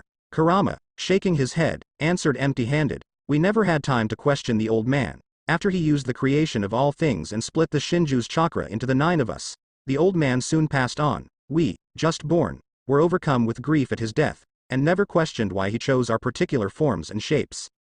The 6 Paths old man knew something. Did he possibly come into contact with this world? Naruto proposed a possible scenario. It couldn't be a coincidence that Hagamoro Otsutsuki used 4 Japanese mythological yokais out of nowhere. Maybe he purposely referenced yokai of this world and enshrined their images in these 4-tailed beasts. Things just didn't add up. Just like Kurama said, we know only as much as you do, Naruto. Gyuki broke the bad news. Kyoto, just as that Valkyrie said, should have more answers to these questions. The 8 tails posed his opinion. It seemed the tailed beasts cared for this world as much as Sasuke did. Look, just give me some more time. Naruto hung his head low and sat on the ground. For the sake of his world, he should just move on, but Naruto just couldn't abandon the poor, meek, and unfortunates of this world. Naruto, we understand those heavy feelings and burden you're carrying. Matabi consoled the second coming of the savior. The duty of the child of prophecy was to revolutionize the world. However, did his duty pertain only to his world now that he knew there were multiple worlds in which humans inhabited? No matter what, we, tailed beasts, will follow you. Yeah. We've got your back through thick and thin. Shukaku agreed with his sister's stance on the matter. Gyuki and Kurama smiled and nodded their heads. Thanks you guys. Naruto, with renewed confidence, smiled and pulled himself up from his stupor. Also, are those still locked away? Yeah. Kurama answered. Behind the giant nine-tailed fox were the gates that once imprisoned him. However, instead of a giant fox, two enormous spheres hovered ominously. The left crimson ball produced no tangible energy, while the purple sphere on the right radiated almost endlessly deep power, 0 to infinity. They're still contained. Any idea what to do with them? Naruto, still stumped, scratched his head and asked the being that had been with him since his birth. Other than homing beacons for that annoying dragon god? Nope, but they could prove useful one day since you are so compatible with others' energies, Kurama remarked. Inheriting chakra transmission from his parents, Naruto could easily mold not only his chakra, but others to produce a perfect fit for himself. The two spheres were not like chakra belonging to that of the tailed beasts or humans, so they don't hold separate consciences, but that did not make them any less potent. Well, it was nice talking with you guys, but that dragon god is up to something. I can feel her poking me. The blonde bid farewell to his roommates before returning to reality. The four-tailed beasts nodded and returned to the depths of his mind. Awakening from meditation, Naruto found Office sitting under the kotatsu and poking his right cheek, though often Office's irritable lack of common sense riled Naruto.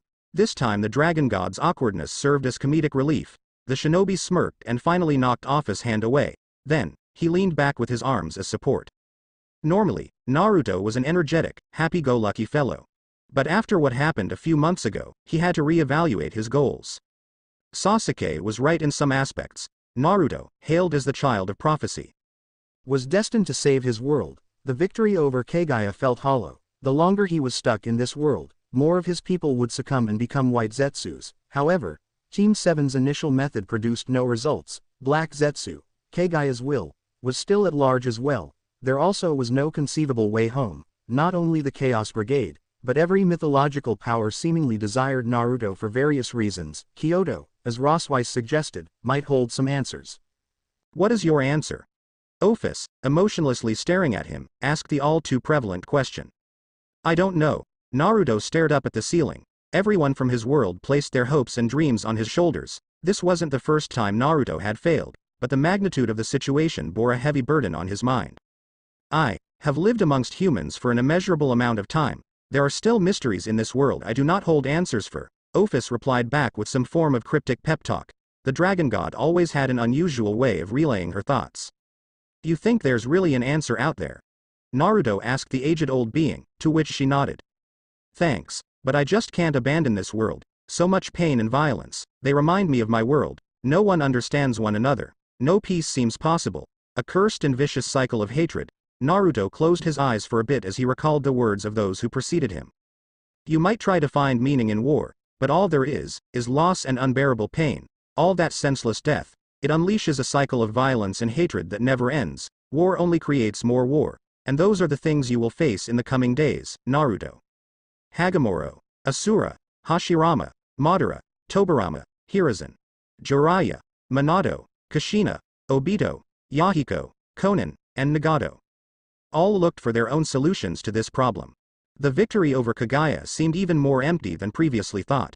Kagaya might have increased the monstrosity known as war, but since prior to Kagaya's time, humans waged war. Love and hate, the duality, constantly intertwined, led to war, taking away free will.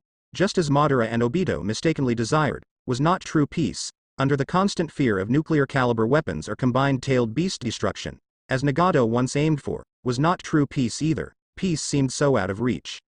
If Naruto stumbles just because things get difficult, if the hero of this novel changed who he is, then it'll become a whole different story. It sure wouldn't be the story my master and sibling student left behind, and it wouldn't be about Naruto. The truth is, Naruto doesn't know what real peace looks like, just like the ending to this book. So, any sequel has to come from the life I live. So that's why no matter how up pain my path brings, I'll keep walking, because that's who Naruto is. His own words to Issei resonated in his mind. Smirking, Naruto got off his arms and sat upright. No time to doubt himself. Too many people relied on him, and who cares if there was another 3 billion? His duty was not over until he found peace for the masses. He couldn't do it himself. Sakura was always there. Sasuke, though he didn't acknowledge it, desired the position of Hokage as well, just not in the same mindset as that of Naruto. But even so, they held the same goal. The past Hokages desired a world where siblings no longer had to kill each other. Surely Itachi had great influence over Sasuke's decision. Thanks, Naruto said to the Dragon God before stretching. Looking at the moon's position in the night sky, he realized their discussion past midnight. Time for bed. With that said, Naruto got up and went to shower. Office, aimlessly staring at the bathroom door, decided to not wait and dug into his refrigerator. Knowing that the Dragon God reveled in sweets as much as he desired ramen, Naruto stocked the fridge with sugary drinks sometime before Sasuke, Sakura, and he brought in the kotatsu. Odd, to Office, that Naruto stockpiled this apartment with simple furniture and food since Team 7 planned to move on from this town. Perhaps, Naruto was planning on returning? There were certainly quite a number of interesting individuals in this city, and those with power attracted other strong individuals. Even the infinite Dragon God could not foresee the future. After a few minutes, Naruto finished his nightly routine in the bathroom and lay down underneath the kotatsu. Office took the bed once again, silently bidding the other good night. Lights went out, and the apartment inhabitants fell asleep. The school week passed by fairly uneventful. The student council no longer seemed interested in Sasuke's or Sakura's case, due to certain actions Uchiha undertook. Team 7 separated since the group discussion Monday night to give Naruto some space to make his decision. In the meantime, Naruto awaited Kaniko's answer. Team 7's initial plan to keep their movements and actions under the table had produced unfavorable circumstances with those who held the territory. This might prove troublesome in the future should Naruto attempt to reconcile with the two heiresses, though Sasuke, with good reasons, remained cautious of interacting with anyone of this world. Naruto, masquerading as Jiraiya once more, pushed Issei to his limits after school each day since Issei had yet to find a proper extracurricular activity. Okay, that'll be enough for today. Naruto, as Jiraiya, and Issei finished another mile around the track at the recreational center. Issei collapsed to his knees, but kept his torso and head up to open his airways. 7 o'clock p.m. Friday. Naruto finished beating Issei like a dead horse. Thank God. Issei, though not religious, shouted to the heavens. His legs turned into jelly. 5 miles was nothing for a seasoned shinobi, but for a city boy who could barely run to the convenience store and back home, the ordeal felt like a nightmare. Naruto had to push Issei from behind at times just to get the teen to walk at a decent pace. Now the hard part is done. Naruto, surprising Issei, mentioned, if you continue with this daily routine, I am sure you can reinvent yourself. I also think it's time to start acting like an assistant. Huh. Issei, confused, uttered wordlessly. This, Naruto held up a stack of papers rolled up with a rubber band, is my latest work aside from the Make-Out series. He handed the roll to Issei, who unwound the bundle and read the title. Tales of Naruto Uzumaki. Issei said aloud as he read the front page, is this some kind of sequel to the other book? In a way, yeah. Naruto lied a bit. In actuality, it was more of an autobiography. If Jiraiya's work inspired Nagato and himself, and Naruto's life united a world, then maybe his life story written in a book might change this world. What's up with these characters? Issei skimmed through the next few pages only to find the story almost illegible. The language and grammar was all over the place. What exactly was he supposed to do with this? You're going to edit my work. Naruto, with Jiraiya's face, smiled cheek to cheek at a wide-eyed Issei. How the hell is anyone supposed to fix this? This is the complete disaster. How did you even publish Make-Out Paradise with grammar like this? Issei nearly threw the papers back at Naruto's face. He was right, though. Naruto's work barely passed grade school grammar in this world's school curriculum. Only thanks to Roswice's patience and aid that Make-Out Paradise, violence, tactics, and tales of a gutsy ninja were even written intelligibly. This is what you signed up for. Make it happen by 1 week from today, Naruto sternly ordered his subordinate. How am I supposed to do that? I am meeting up with my friends an hour from now. I've got school work to do also. Issei complained about the added workload. Life's not fair. Naruto responded with only that simple statement. Issei had to figure out his own way to manage his time. Right now, he floundered his time around too much and was only average in his school work. Perhaps some extra work would goad Issei to focus and adequately divide his time. Fine. 1 week from Sunday, no more compromises. Fine, Issei, without saying goodbye, grumbled before taking his leave. Sure. Thanks to Naruto's little life lesson earlier in the week. Issei was more sympathetic towards others, but that doesn't mean he had to like them. Just because you understood someone did not mean you could forgive that person. Life's not going to go his way, and Issei had to learn how to cope with different forms of pressure. If he did not, then no amount of physical training could prepare his mind in the fight against his destined rival, the White Dragon Emperor. When the brunette teenager was out of sight and earshot, Naruto turned towards the shadow. So, you have an answer?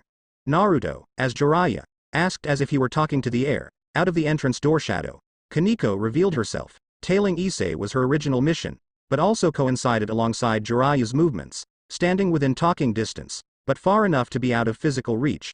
Kaneko firmly stood her ground as she felt dense killing intent directed straight at her. I came to say that I refuse your conditions. I cannot place my friends in danger for my sake. Kaneko, with her usual poker face, looked at Naruto dead in the eye.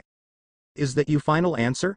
So, you claim that your allies' lives are more important than the mission parameters? Even if this will result in your death?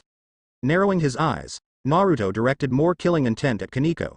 Barely able to stand on her feet, Kaneko struggled to stay upright, but readied her potential attack, quickly bouncing her eyes side to side. There were no other people running the track, probably because it was a Friday night. You pass. Kaneko, confused, felt all the weight on her shoulders suddenly disappear. The deadly atmosphere surrounding Naruto quickly dissolved, and he smiled. Those who break the rules are trash, but those who abandon their comrades are worse than trash. Naruto reiterated the first lesson Kakashi, a philosophy passed on from Obito. Ever taught Team 7, the final part to mastering Senjutsu is the guts to never give up, your resolve, your will to push on even in the worst situations. I can see the determination in those blank eyes of yours. You may not show it, but you bottle your feelings. Those emotions will only break your concentration, and you'll never master the sage arts. He gave the little yokai a thumbs up, congratulating her effort. Sure. Unable to comprehend fully the situation, Kaneko simply nodded and released the tension throughout her body. I am sorry for any distress I caused, Naruto apologized. You have to understand the situation I am in as well. This territory belongs to Rias and Sona, does it not? My friends, and I mean no harm. Sure, a certain someone cough duck butt cough can be an ass at times. But he rather not have our paths cross in the first place. It was my fault that my friends and I got involved with you, so, on my behalf, please relay this message. I am sorry, but allow me to stay in your city for a bit longer. You have my word that my friends and I will cause no more trouble. Naruto, wearing Jiraiya's appearance, bowed with his head down before the much smaller adolescent girl, though, his height even at this level was just as tall as the petite Kaneko. That's not my decision to make, but I'll relay your message. Kaneko agreed since Jiraiya came mostly clean about his circumstances. She could tell that he genuinely wanted to make amends. I guess that's good enough for me. Naruto sighed but smiled. It might take time to fix this complicated situation, but he hoped for a second chance. As promised, I'll continue with your senjutsu training. 4 months ago, just over 4 weeks since the victory over Kagaya Otsutsuki, Naruto regained physical control over his body, though his eyes were still bandaged and the tailed beasts unresponsive. He felt ready to move on and find a way out of this hideout. Probing the Chaos Brigade base until he memorized the layout and routine amongst the inhabitants. He noticed a large influx of magically adept individuals. Since Ophis described the various species and races of this world, Naruto inferred that these newcomers were magicians since he had never felt energy like those. Dragon energy had a much rougher texture than other types. Demonic powers felt darker and destructive. Magic seemed formulaic and arithmetic. An escape under these conditions seemed unfavorable, but Naruto felt as if he should get a move on. The past 2 days, an unscrupulous individual had been collecting snakes from the dragon god. Normally, Ophis only allowed Valley and his team members passage into her chambers. The other times, a regular errand boy retrieved the snakes. But he had been relieved of his duties. However, this new handler gave Naruto weird vibes. Though Naruto could not see, with his meditation and sage techniques, he noticed the new person eyeing him every time he gathered snakes. His disturbing interest reminded Naruto of Orochimaru and his obsessions. Though not confirmed, Naruto was pretty sure why he was not an experimental lab rat at the time he arrived was because of Ophis' unusual interest in him and kept all others, except Valley's team, out of her chambers. Whatever the reasons may be, he felt the time was now. As per usual routine, Kuroka arrived for healing session. Since that conversation, the Nekosho and he were on friendlier terms as opposed to sexual accomplices. He really hated what he was going to do, but for his safety, he would have to apologize to her whenever he got a chance. As the doors closed behind her and Kuroka approached, she suddenly tensed as an ominous feeling washed over her. Naruto had removed the bandages over his eyes, and eerily stared at her. Suddenly, he disappeared, unable to comprehend what just had happened. She felt a quick strike to her neck and fell unconscious, feeling guilty. The shinobi gently laid the yokai on the bed. Then, he formed 3 shadow clones and commanded them to meditate, using the technique he developed with Fukusaku. Naruto had his clones gather sage chakra while the main body moved around. Fascinated, Ophis watched the blonde's plan unfold, for the longest time. She had been disinterested in the events of this world until this individual crashed in from another dimension. Naruto transformed into Kuroka and waited until the allotted him passed. With his disguise, he, without the guards paying heed, casually walked out of the room, out of any person's sight. He hid himself in the shadows and meditated, probing the hideout's layout. Naruto searched for the best route towards the magic circles that would teleport him out of here. Once he found the exit, he would infiltrate the magician's ranks and make a path towards from office chambers to him. A shadow clone would take the dragon god, and the main body would mentally coordinate the best route from her chambers to the gate. Searching for a few moments, Naruto discerned the best pathway towards the exit. Generating 5 more shadow clones and all 6 transforming into generic magician fodder complete with 3-eyed cloaks, Naruto and clones carried out the strategy. Each blended into a group of magicians and gradually closed in on the teleportation circles. Naruto did not like the high level of activity. The Chaos Brigade was gathering an army of magicians, but for what reason? War was of course the most probable answer, but with whom? The Chaos Brigade was comprised of several factions who each had their own goals. What were the magicians' goals, or were they pawns for someone else? Either way, this development increased the urgency to find the gate. Finally, the main body discreetly broke away from a magician rank and hid in the shadows right outside the teleportation gate. Using the transparent escape technique he learned from Jiraiya, Naruto camouflaged into his surroundings and examined the controls. Great, he couldn't read the magical scripts operating the gate. He would need to persuade someone to handle the controls. Returning to the shadows, Naruto telepathically communicated his transformed clones and ordered them to find security personnel to unlock the controls. Mentally nodding, the clones stealthily separated from their ranks and searched for the security room. After a few minutes, one clone found the security room and bided his time until a person opened the door. With luck, not much later a magician exited the room. With that opening, Naruto's clone entered the room, caught the only guard on duty off guard, used his right eye to hypnotize him, and ordered the guard to tell him how to operate the teleportation gate. Once he received the information, the clone knocked him out and assumed the guard's appearance. The clone then looked at the security monitors. For some reason, no one had been monitoring office actions? Odd. It was as if someone else did not want other Chaos Brigade members watching over the Dragon God. Whoever that individual may be, that person did him a favor before Naruto found out here. Aside from that, Jiraiya's invisibility technique effectively hid Naruto's presence as the clone observed no traces of the main body and other clones on the security monitors. Mentally relaying the information back to the main body, the clone hid the unconscious guard and took control over security. Receiving the information, Naruto telepathically ordered one of the Sage Gathering clones back in office chambers to get the Dragon God. Nodding, the Sage clone broke concentration and attempted to take Ophis, but she did not budge at all. No matter how hard the Sage clone, with his left hand, tugged on her arm, the Dragon God remained glued to the stool. Was she playing with him? This was not the time to joke around.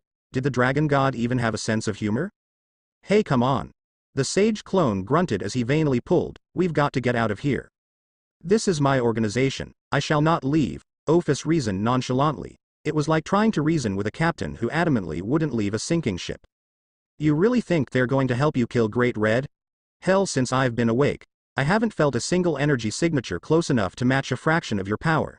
They are manipulating you and abusing your gifts. You're willingly imprisoning yourself. Naruto attempted to sway her decision as he tugged harder. Then, what is your answer? The Dragon God dully looked into his strange, heterochromatic eyes. How will you persuade me to follow you? Naruto, question stumping him, uttered while he thought of an answer. We are on opposite sides of this issue. You want Great Red dead, but I need him alive. You want to go home, and Great Red, even though he talks like a Yakuza, just wants space to freely swim, spin, and all that. Both he and you want a home with peace and quiet. Fine, I promise to find a way to compromise between you two. And I don't go back on my word. That's my ninja way. Naruto pointed with his thumb at his heart while he earnestly held her hand. His intense eyes stared deeply into her searching, lifeless eyes. Ophis sensed the glowing, bright, and warm aura surrounding the blonde ninja. It was like a beacon drawing moths to a flame. His words actually tapped on an emotion she hadn't felt for eons: faith. Okay. Ophis, the dragon god, miraculously agreed. She had never thought of Great Red as a wild and free spirit who just wanted to be left alone. Just like her, in Naruto's words, she believed that a compromise was possible. Releasing her invisible, inseparable grip on the stool, she allowed the blonde, in one smooth motion, lift her off and set her on his back. The other sage clones, except for one, awoke from meditation and joined the clone holding Ophis. The lone clone dispelled and delivered the sage chakra to the main body waiting by the teleportation circles. With the clone, disguised as the knocked-out guard. At the security helm, Naruto's clones could more easily maneuver around the base, but the main Naruto had a bright idea. Seeing Nagato use this before, he used the reverse summon technique, and out of the result smoke were his sage clones and Ophis. Thinking about it, the summoning jutsu resembled the teleportation magic circles in that both techniques required specially written seals to operate. Shaking his head of complicated thoughts, the main Naruto operated the controls. However, suddenly the alarms go off. Some person had conveniently alerted the entire base of his escape. How? Kuroka surely was still unconscious, and so was that security guard, as his clone confirmed. Just as quickly as the alarm set off, magicians arrived outside the teleportation chambers. His sage clones immediately knocked them out with swift combinations of punches and kicks. Crap. All this technical know-how started to confuse him. Not only did he not know how to coordinate the destination, but also he did not know where he was going to teleport to. The lands of this world only confirmed he was not in his world any longer. The original coordinates were set in the northern regions of a place called Europe, specifically the Scandinavian mountain chain. The blonde mentally cursed as he felt stronger energies quickly coming his way. Taking his chances, Naruto set the original coordinates and dispelled his clones. With a rush of sage chakra filling his systems, he scooped up Ophis and jumped into the teleportation gate. Once again, Naruto should have really thought things through. Landing in a pile of icy cold snow with nothing but underwear, the naked ninja cursed whatever god reigned over this region. Somewhere in another dimension, said one-eye god sneezed. He should have found a set of clothes while his clones, and he scoped the Chaos Brigade hidden compound. At least Sun's position marked that it was midday. Also luckily, he's still in sage mode, so Naruto's thick layer of chakra surrounding his body offset the freezing climate around him. He had to get a move on. Surely his pursuers were still on his tail through the dimensional gate. How fitting to set up a secret supply line right in the middle of inhospitable temperatures and away from human civilization. The dragon god decided to take her little pet for a walk. A voice interrupted his chain of thought. Naruto turned around to see a rather voluptuous lady wearing glasses. She had tan skin, long brown hair tied into a bun, and purple eyes. The extremely low-cut dress with a high slit exposed a large portion of her breasts. A sizable army of cloaked magicians escorted her as well. And what's it to you? Who are you? Naruto stood his ground while he put Ophis on the ground behind him. This was the energy signature he felt right before he hastily teleported away from the base, comparing her to a level familiar to Naruto's understanding. He ranked the woman at least cage, meaning she was no pushover in the state Naruto was in. This is the first time I've ever laid eyes on you. Valley was not very forthcoming on information regarding Ophis. The lady revealed. Name's Kateria Leviathan. Leviathan? Naruto cursed his luck again. Not only she was strong, she also carried the name of one of the four Satans Ophis mentioned to him. You have taken something precious from us. Kateria pointed at the little girl behind his leg.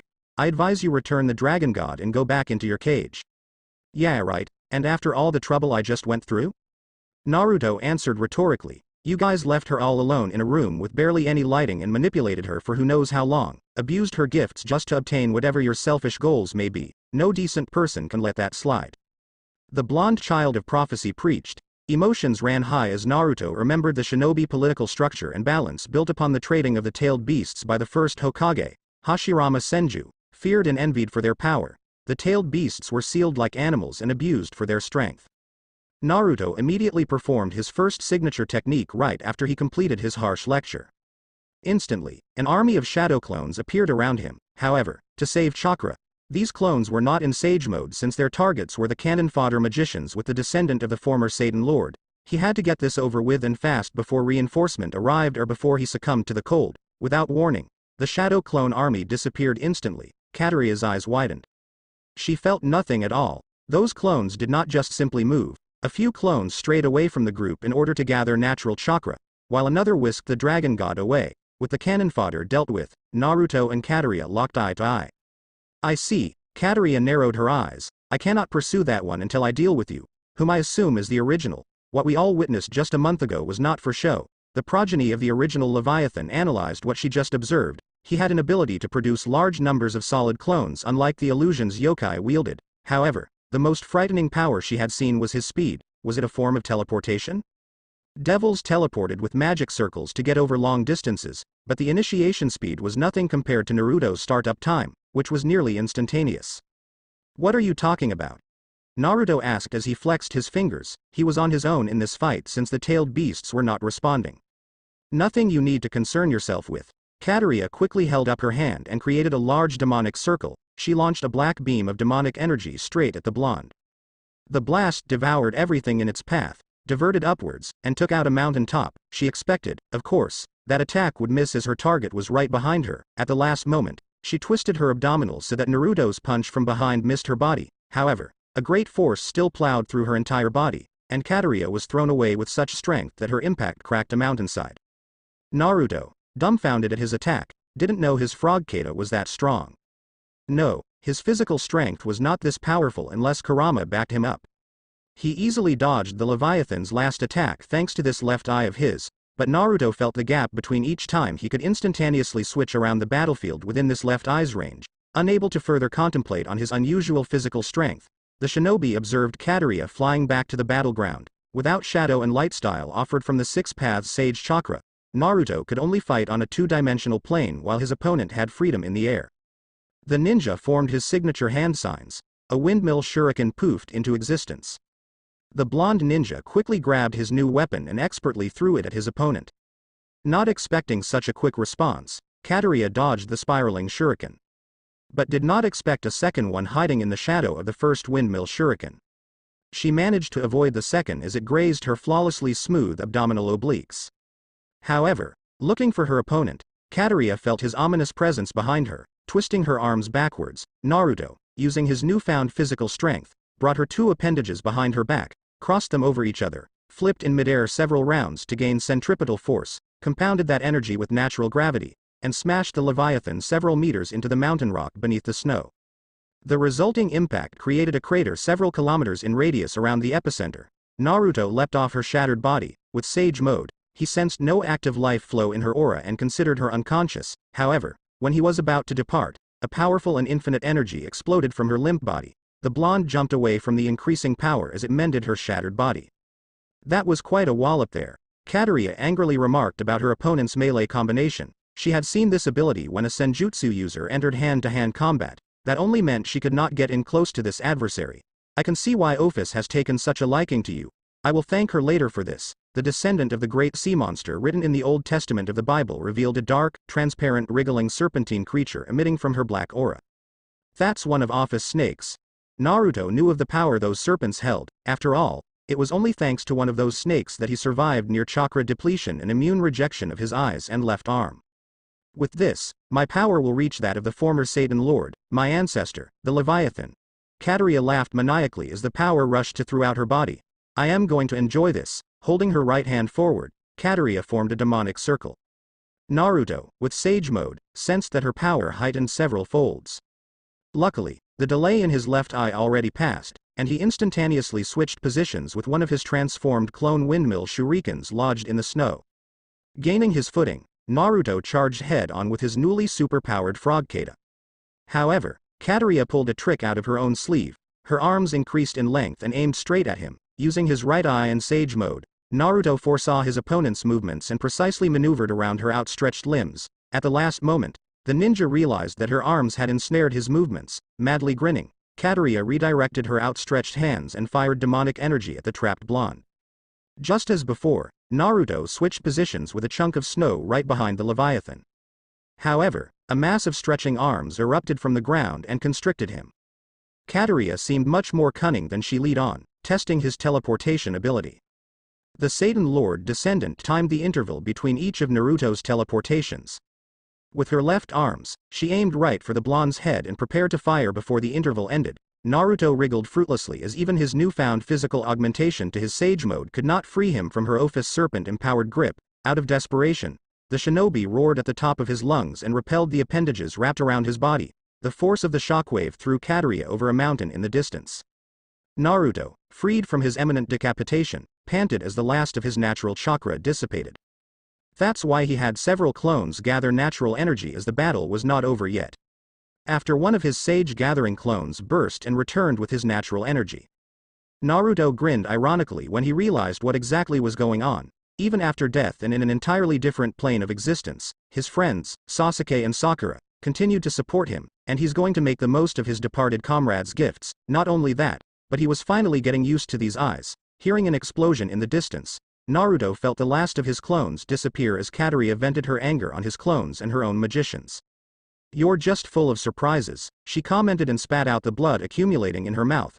Leviathan's descendant returned to the battlefield in record time thanks to Ophis Serpent power-up. "Look, it is over. My clone has already escaped, and I highly doubt you want to expose your operations here just to hunt down Ophis." Naruto bluffed in the hopes that Kateria would just retreat, but if he knew her type.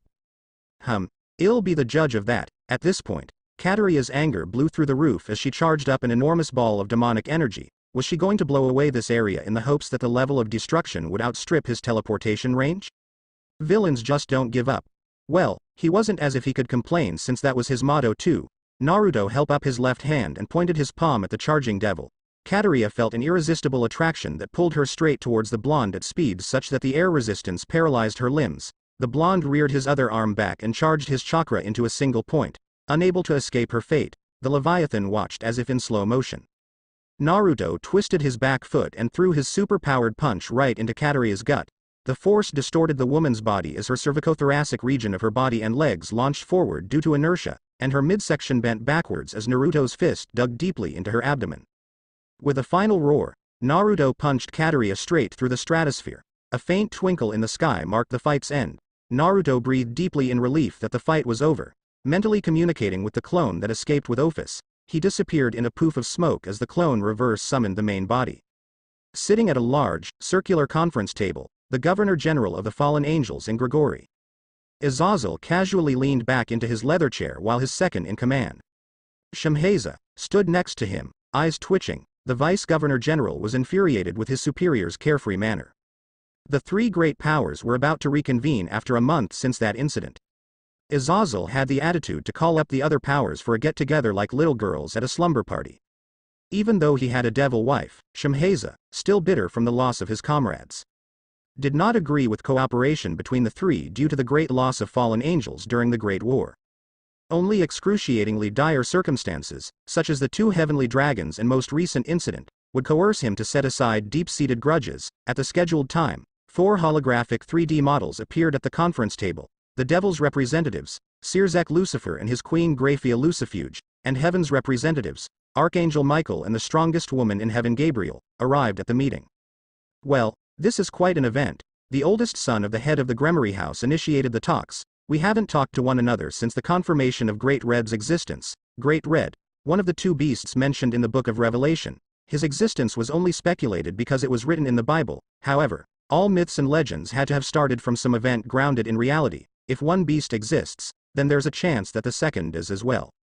And how are recovery measures going on your end? The leading seraph asked the leaders of the two dominant factions of the underworld. Thanks to Heaven's aid and fallen angel technology, we devils, alongside fallen angels, have repaired the barrier between the dimensions and the dimensional gap, Graphia answered. Although, raiding games have been suspended until we have completely restored the barrier and safely set up arenas in the dimensional gap, the tourism industry has taken a huge hit due to this. How about heaven? Azazel questioned his angelic counterpart. Luckily, the system remained intact throughout the whole episode, so God's blessings and miracles are still in effect. But the damage to heaven has caused a number of mishaps amongst our followers.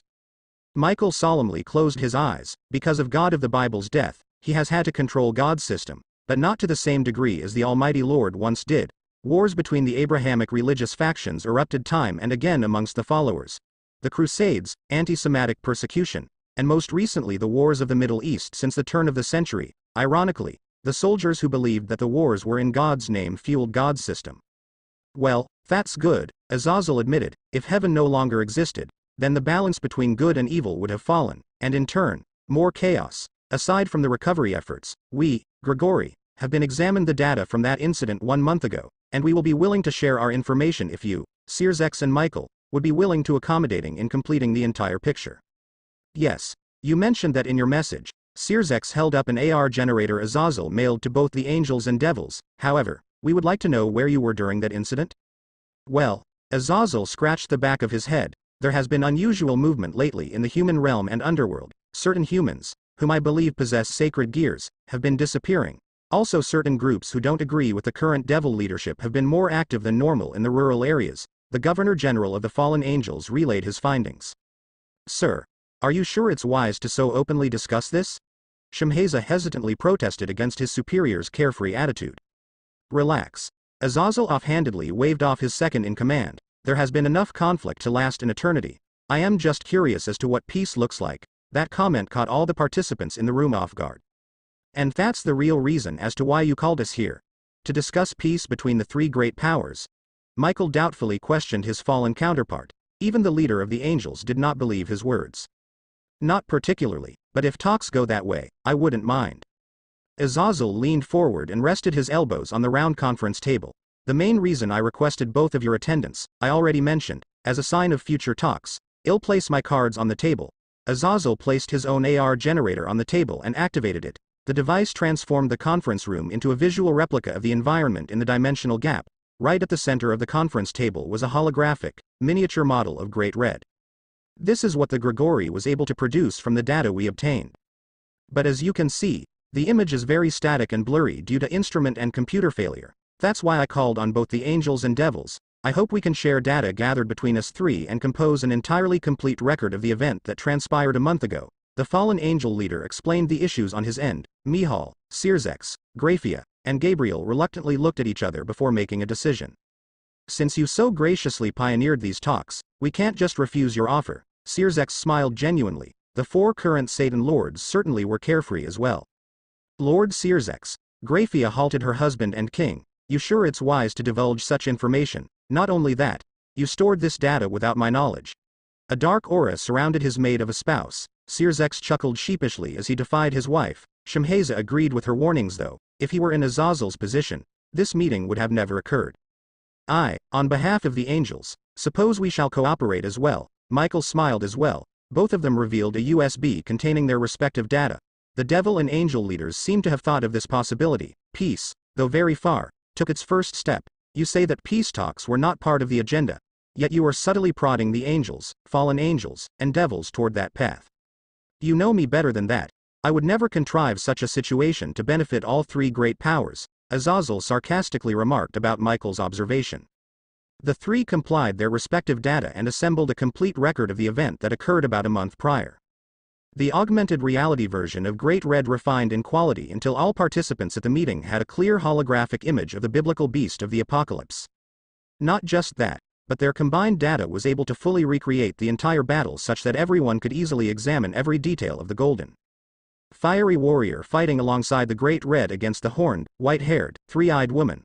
What intrigued all 3 leaders the most was not the 2 unknowns' widely ranging abilities, but the monstrously enormous ball now floating in the dimensional gap. Whatever the golden warrior's logic may be, he created an astronomical object on par with the size of the moon. That moon-sized object. Azazel continued the meeting with his thoughts. The Grigori has been monitoring it and observing Great Red's movement. So far, the beast hasn't left the superstructure since its creation. Almost as if the dragon were protecting it. None of our researchers have been able to get remotely close to the object because of this. Based on your observations, do you perceive any part of this situation as potential threats? Searsex questioned his fallen angel counterpart. Nope. The Governor General leaned back into his seat. If any of the other mythological religions and factions got the bright idea to get within a kilometer of the object, Great Red would surely annihilate them. Also, the beast had been minding its own business until recent events, so I don't think it'll be a problem if observed from afar. Aside from that, please look at this. Michael offered in his input and jumped to where the giant 10-tailed assaulted the dragon-armored warrior with an earth-shattering blast. Soon after, the fiery warrior enveloped the dragon with double-layered armor. This was from our portion of the data. Looking closely, the armor decorations resemble an asura from Buddhism and Hinduism. The asura often were depicted with 6 arms and 3 faces. The archangel leader pointed out the aforementioned markings on the armor. Indeed, aside from the 9 tails, there were 3 pairs of arms and 2 additional faces adding to the mask covering Great Red's head. The middle left hand held a pitch black, double helix sword and a shield in its middle right. So, you're saying that these new beings are from East Asia and possibly demigods? Azazel asked his angelic counterpart. From what the Governor General knew of those religions, they originated in East Asia. Pure world Buddhism, or Amidism, was the most widely practiced form of Buddhism. Asura, or Ashura in Japanese, was the name of the lowest ranks of demigods derived from Hinduism. I wouldn't rank them amongst demigods, Sirzex offered his analysis. The power those two demonstrated far outstrips that of any known demigods. Also, we, devils, captured footage of the individual whom Graphia, Gabriel, and Shemheza encountered. This time, the devil leader jumped to the end of the battle when the giant 10-tailed beast was sealed in the moon-sized superstructure. The individual took the appearance of a young, black-haired girl wearing gothic Lolita clothing. However, the speed at which she phased into the dimensional gap, took the blonde, and disappeared beckoned a few questions such as, who is this person? This child must possess a great measure of power to approach Great Red, though we, 3, were quite reckless as well. Michael noted on how all 3 great powers sent in their second-in-commands to retrieve the body right under Great Red, who know what may have happened to Graphia, Gabriel, and Shemheza had the young girl not interfered. We have no information on whom this child may be, Sirzex added, or what her intentions may be. It's obvious that she's no mere child. Perhaps we should get into contact with Sakura. Meh. That guy, carefree as he wants others to perceive him, is a crafty and cunning individual. I believe it's not in any of the 3 powers' benefit if we include him in particular. Azazel warned the Archangel and Satan Lord about his suspicions of Sakura, otherwise known as Indra. The Hindu demigod had a buzzcut, and wore circular glasses and a Hawaiian shirt. Well, I believe this is all we can contribute to this gathering. I am beat. The Governor General stretched his stiff arms and back. For now, I suggest we share the information we discussed today for further research on our own time. Michael proposed, to which the other 2 agreed upon. Even though it was brief, this meeting was rather successful and fulfilled your agenda, wouldn't you say? The redhead Satan Lord suggestively questioned the fallen angel. Whatever you want to believe.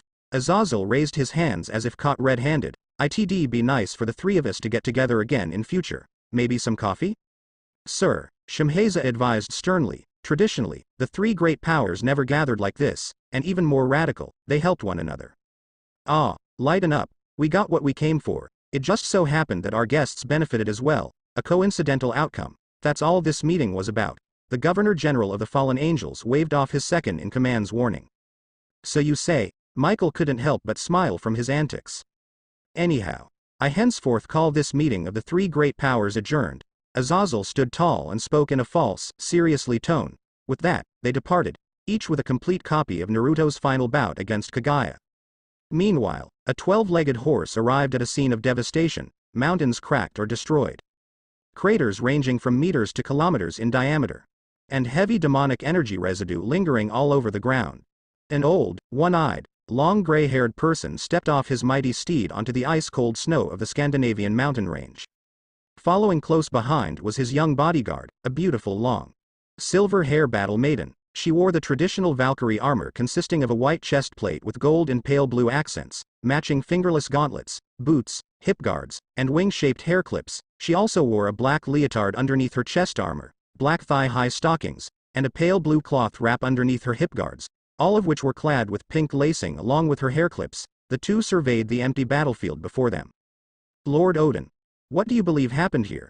The Valkyrie, Rosweiss, asked her superior, the chief god of Norse mythology.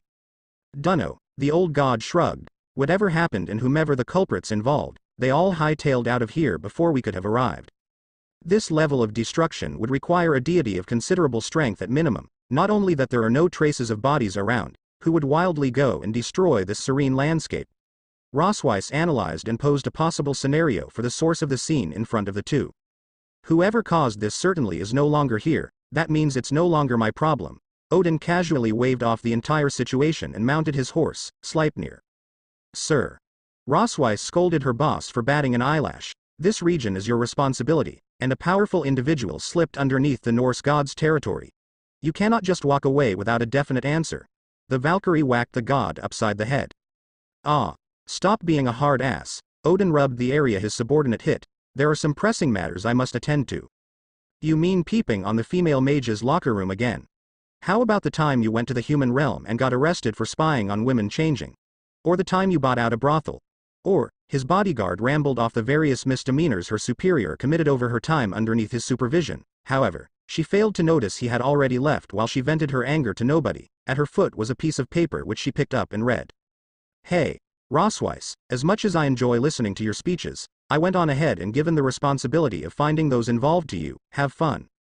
P.S. While you're out doing that, find a boyfriend. Seriously, it'll do a whole lot of good for ya. With that last postscript, the blushing red, silver-haired battle maiden angrily scrunched up the messily written note Odin left behind. It was not her fault she could not find a boyfriend. She just did not have the time to go out like the other girls her age. Rossweiss aimed to be the best Valkyrie when she grew up, and studied whereas her classmates wasted time on the opposite sex. With a short huff, she resigned to her fate and examined the craters for possible clues. 2.5 months later, Saturday morning, the Occult Research Club decided to clean the old building since they were the only ones who used the building. Before the day's activities, the 4 club members convened at the main room to discuss the next course of action. Namely revolving around a certain trio. To summarize, Kaneko relayed Jiraiya's message to Rias, who had difficulty whether or not to even accept his apology. Both Sona and she had been on the receiving end of very powerful illusions. Even if it's not completely Jiraiya's fault, he's still partly to blame. As the saying goes, fool me once, shame on you. Fool me twice, shame on me. Rias, the next head of the Gremory house since her brother relinquished the position once he was titled Lucifer and king of her own peerage, would have to make tough decisions now and in the future. Naruto wanted to make amends, but what about his accomplices, Sasuke and Sakura? The pink-haired teen, who sat behind their target and possible future club member Issei Hyodo, seemed nice enough, but Sasuke Uchiha, he was completely different from the other two. Even though he obviously masked his presence, his onyx eyes held a bottomless darkness that swallowed anyone that crossed his path. However, Jiraiya had been nothing but a boon in terms of increasing her peerage's offensive capabilities and team cohesion. Kaneko, traumatized since her sister's betrayal, finally had been overcoming her past ghosts thanks to her building confidence under Jiraiya's tutelage. Even Issei Hyodo, her group's current target, had been making strides physically from Kaneko's reports. If they were to invite him in the future, he would even more of an asset than just the sleeping sacred gear in his possession. If Jiraiya already had information on Rias and Sona, then he could have made peace beforehand. He made the choice not to. Yuto Kiba voiced his opinion after listening to Kaneko's surprising encounter with the strange man. We don't know the entire situation, Akeno countered, taking the other side. From Kaneko's report, Jiraiya meant no harm, and he did say his friends and he will cause no more harm from here on. Perhaps it was just coincidence that our paths crossed? The queen optimistically viewed the situation. Sighing, Rias deeply exhaled and inhaled to get new oxygen into her brain. She didn't believe in coincidences, there had to be an underlying motive. And if there were, she had no idea what their plans were. Neither Rias nor Sona could touch these three. Sona had informed her of the confrontation with Sasuke beforehand. But since then, her best friend including her peerage members had their memory wiped clean. If Jiraiya, Sasuke, and Sakura really wanted, they could disappear without a trace. Or wipe both Rias and Sona out, but that would be stupid. If they had a complete background check on both heiresses, then they would know of their relations with 2 Satan lords. Let's not forget the fact that they were still human, clearly superhuman, but human all the same, without adequate proof, innocent until proven guilty. She couldn't judge them, except Sasuke. The black-haired teen seemed to be the source of the problem. Coming back to her decision, was Sasuke's presence worth the risk over Jiraiya's training? They could confront and demand them to leave and take what little Kaneko has learned and try to build upon it by themselves. However, Sona attempted a similar tactic, and failed completely. Without Jiraiya here and now, Kaneko might never learn to master the sage arts. With no positive solution and no cards left to play, Rias passed the ball to Kaneko's court. Kaneko, I really hate putting this much pressure on you. But since you've already been doing this, you'll be our official liaison between Jiraiya and us. If possible, try to set up a time when we may discuss with certain issues. Well, take extra precautions ahead should you successfully persuade him. Maybe he can rein in Sasuke's actions. Jiraiya wants to get on our good side so that he can stay in this city. The king updated her Rook's mission. Kaneko seemed to be the only one who could possibly convince Jiraiya, and if so, Rias may find a powerful new ally. As you wish. Kaneko bowed subserviently. Rias, standing from her seat, prompted the shorter girl up and hugged her. Of course, Jiraiya may be bluffing and kill her rook, but with their backs to the wall, anything goes. It's okay. I understand the circumstances. Kaneko emotionlessly slid from her older peer's embrace. When I find Issei Hyodo again with Jiraiya, most likely, I will relay your message to him. Again, I am very sorry for this. Rias apologized wholeheartedly once more, but Kaneko shook her head. The rook already knew just how much her king cared for her subordinates, and with that responsibility came hard decisions. With that settled, though still on every member's minds, the Occult Research Club began cleaning the old academy building. The weekend passed, and a new school week started. The brunette pervert yawned on his way to school. Who knew his mentor had such horrid grammar?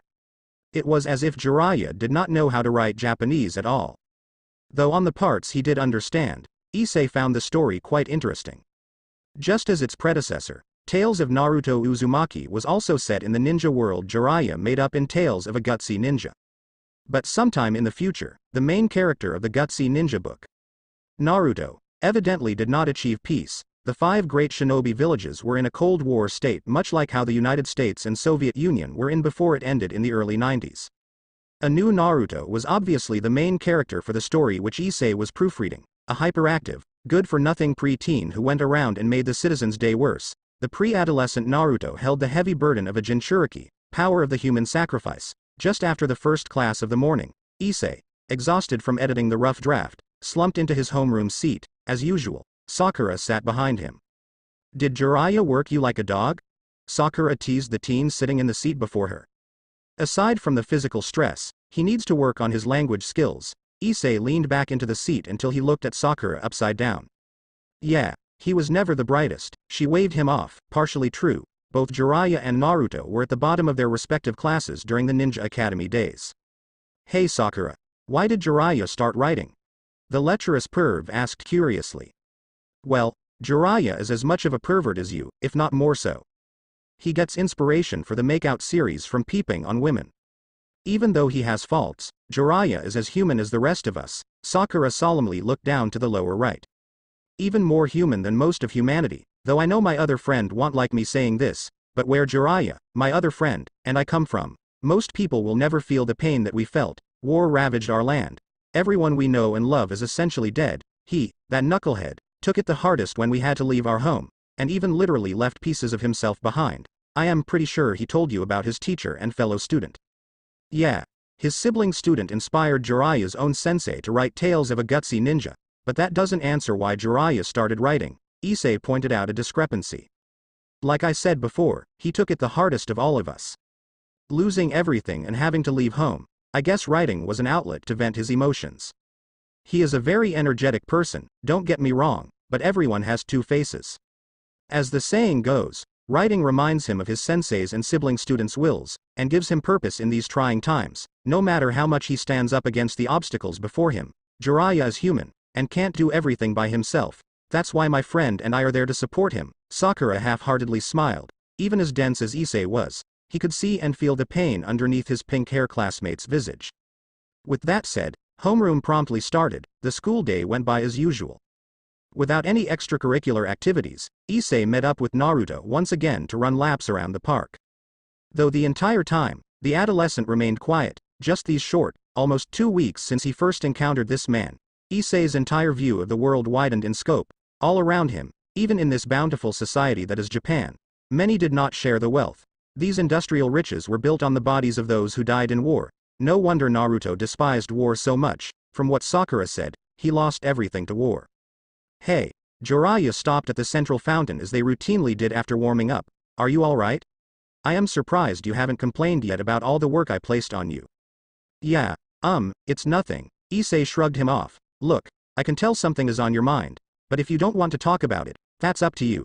I'll let you go early since I put an extra load on you on top of your schoolwork. The spiky, long hair transformed Naruto cut time short. Wha, really? Dumbfounded, Issei spluttered his words. He wasn't even gasping for breath anymore from the warm-ups. Yeah, but don't take this extra time for granted. Keep up with your schoolwork, and my stuff. I also suggest you find some type of extracurricular soon. I won't always be around to take up the rest of your day. Naruto warned against the procrastination that plagues students no matter who or where they are in the world, or any world. Thanks. With that, Issei headed home early. Welp, Naruto. Once the male teen was out of sight, sat on the fountain's concrete rim. Is this how we're going to meet every time? It gets kinda old after a while, ya know? The transformed Naruto looked at a grove of trees before a lone figure popped out from behind. Your detection skills are as keen as ever, Kaneko vaguely complimented. Well, what did Rias say? He smiled. It seemed as though the little yokai was becoming more comfortable around him. She wishes to meet you, but under her conditions. You understand that you're accomplices and you have already crossed certain boundaries. You want our trust, then you have to trust us first, Kaneko delivered the ultimatum. Naruto facepalmed. He knew his friends and his actions up to now would come back and kick him in the ass.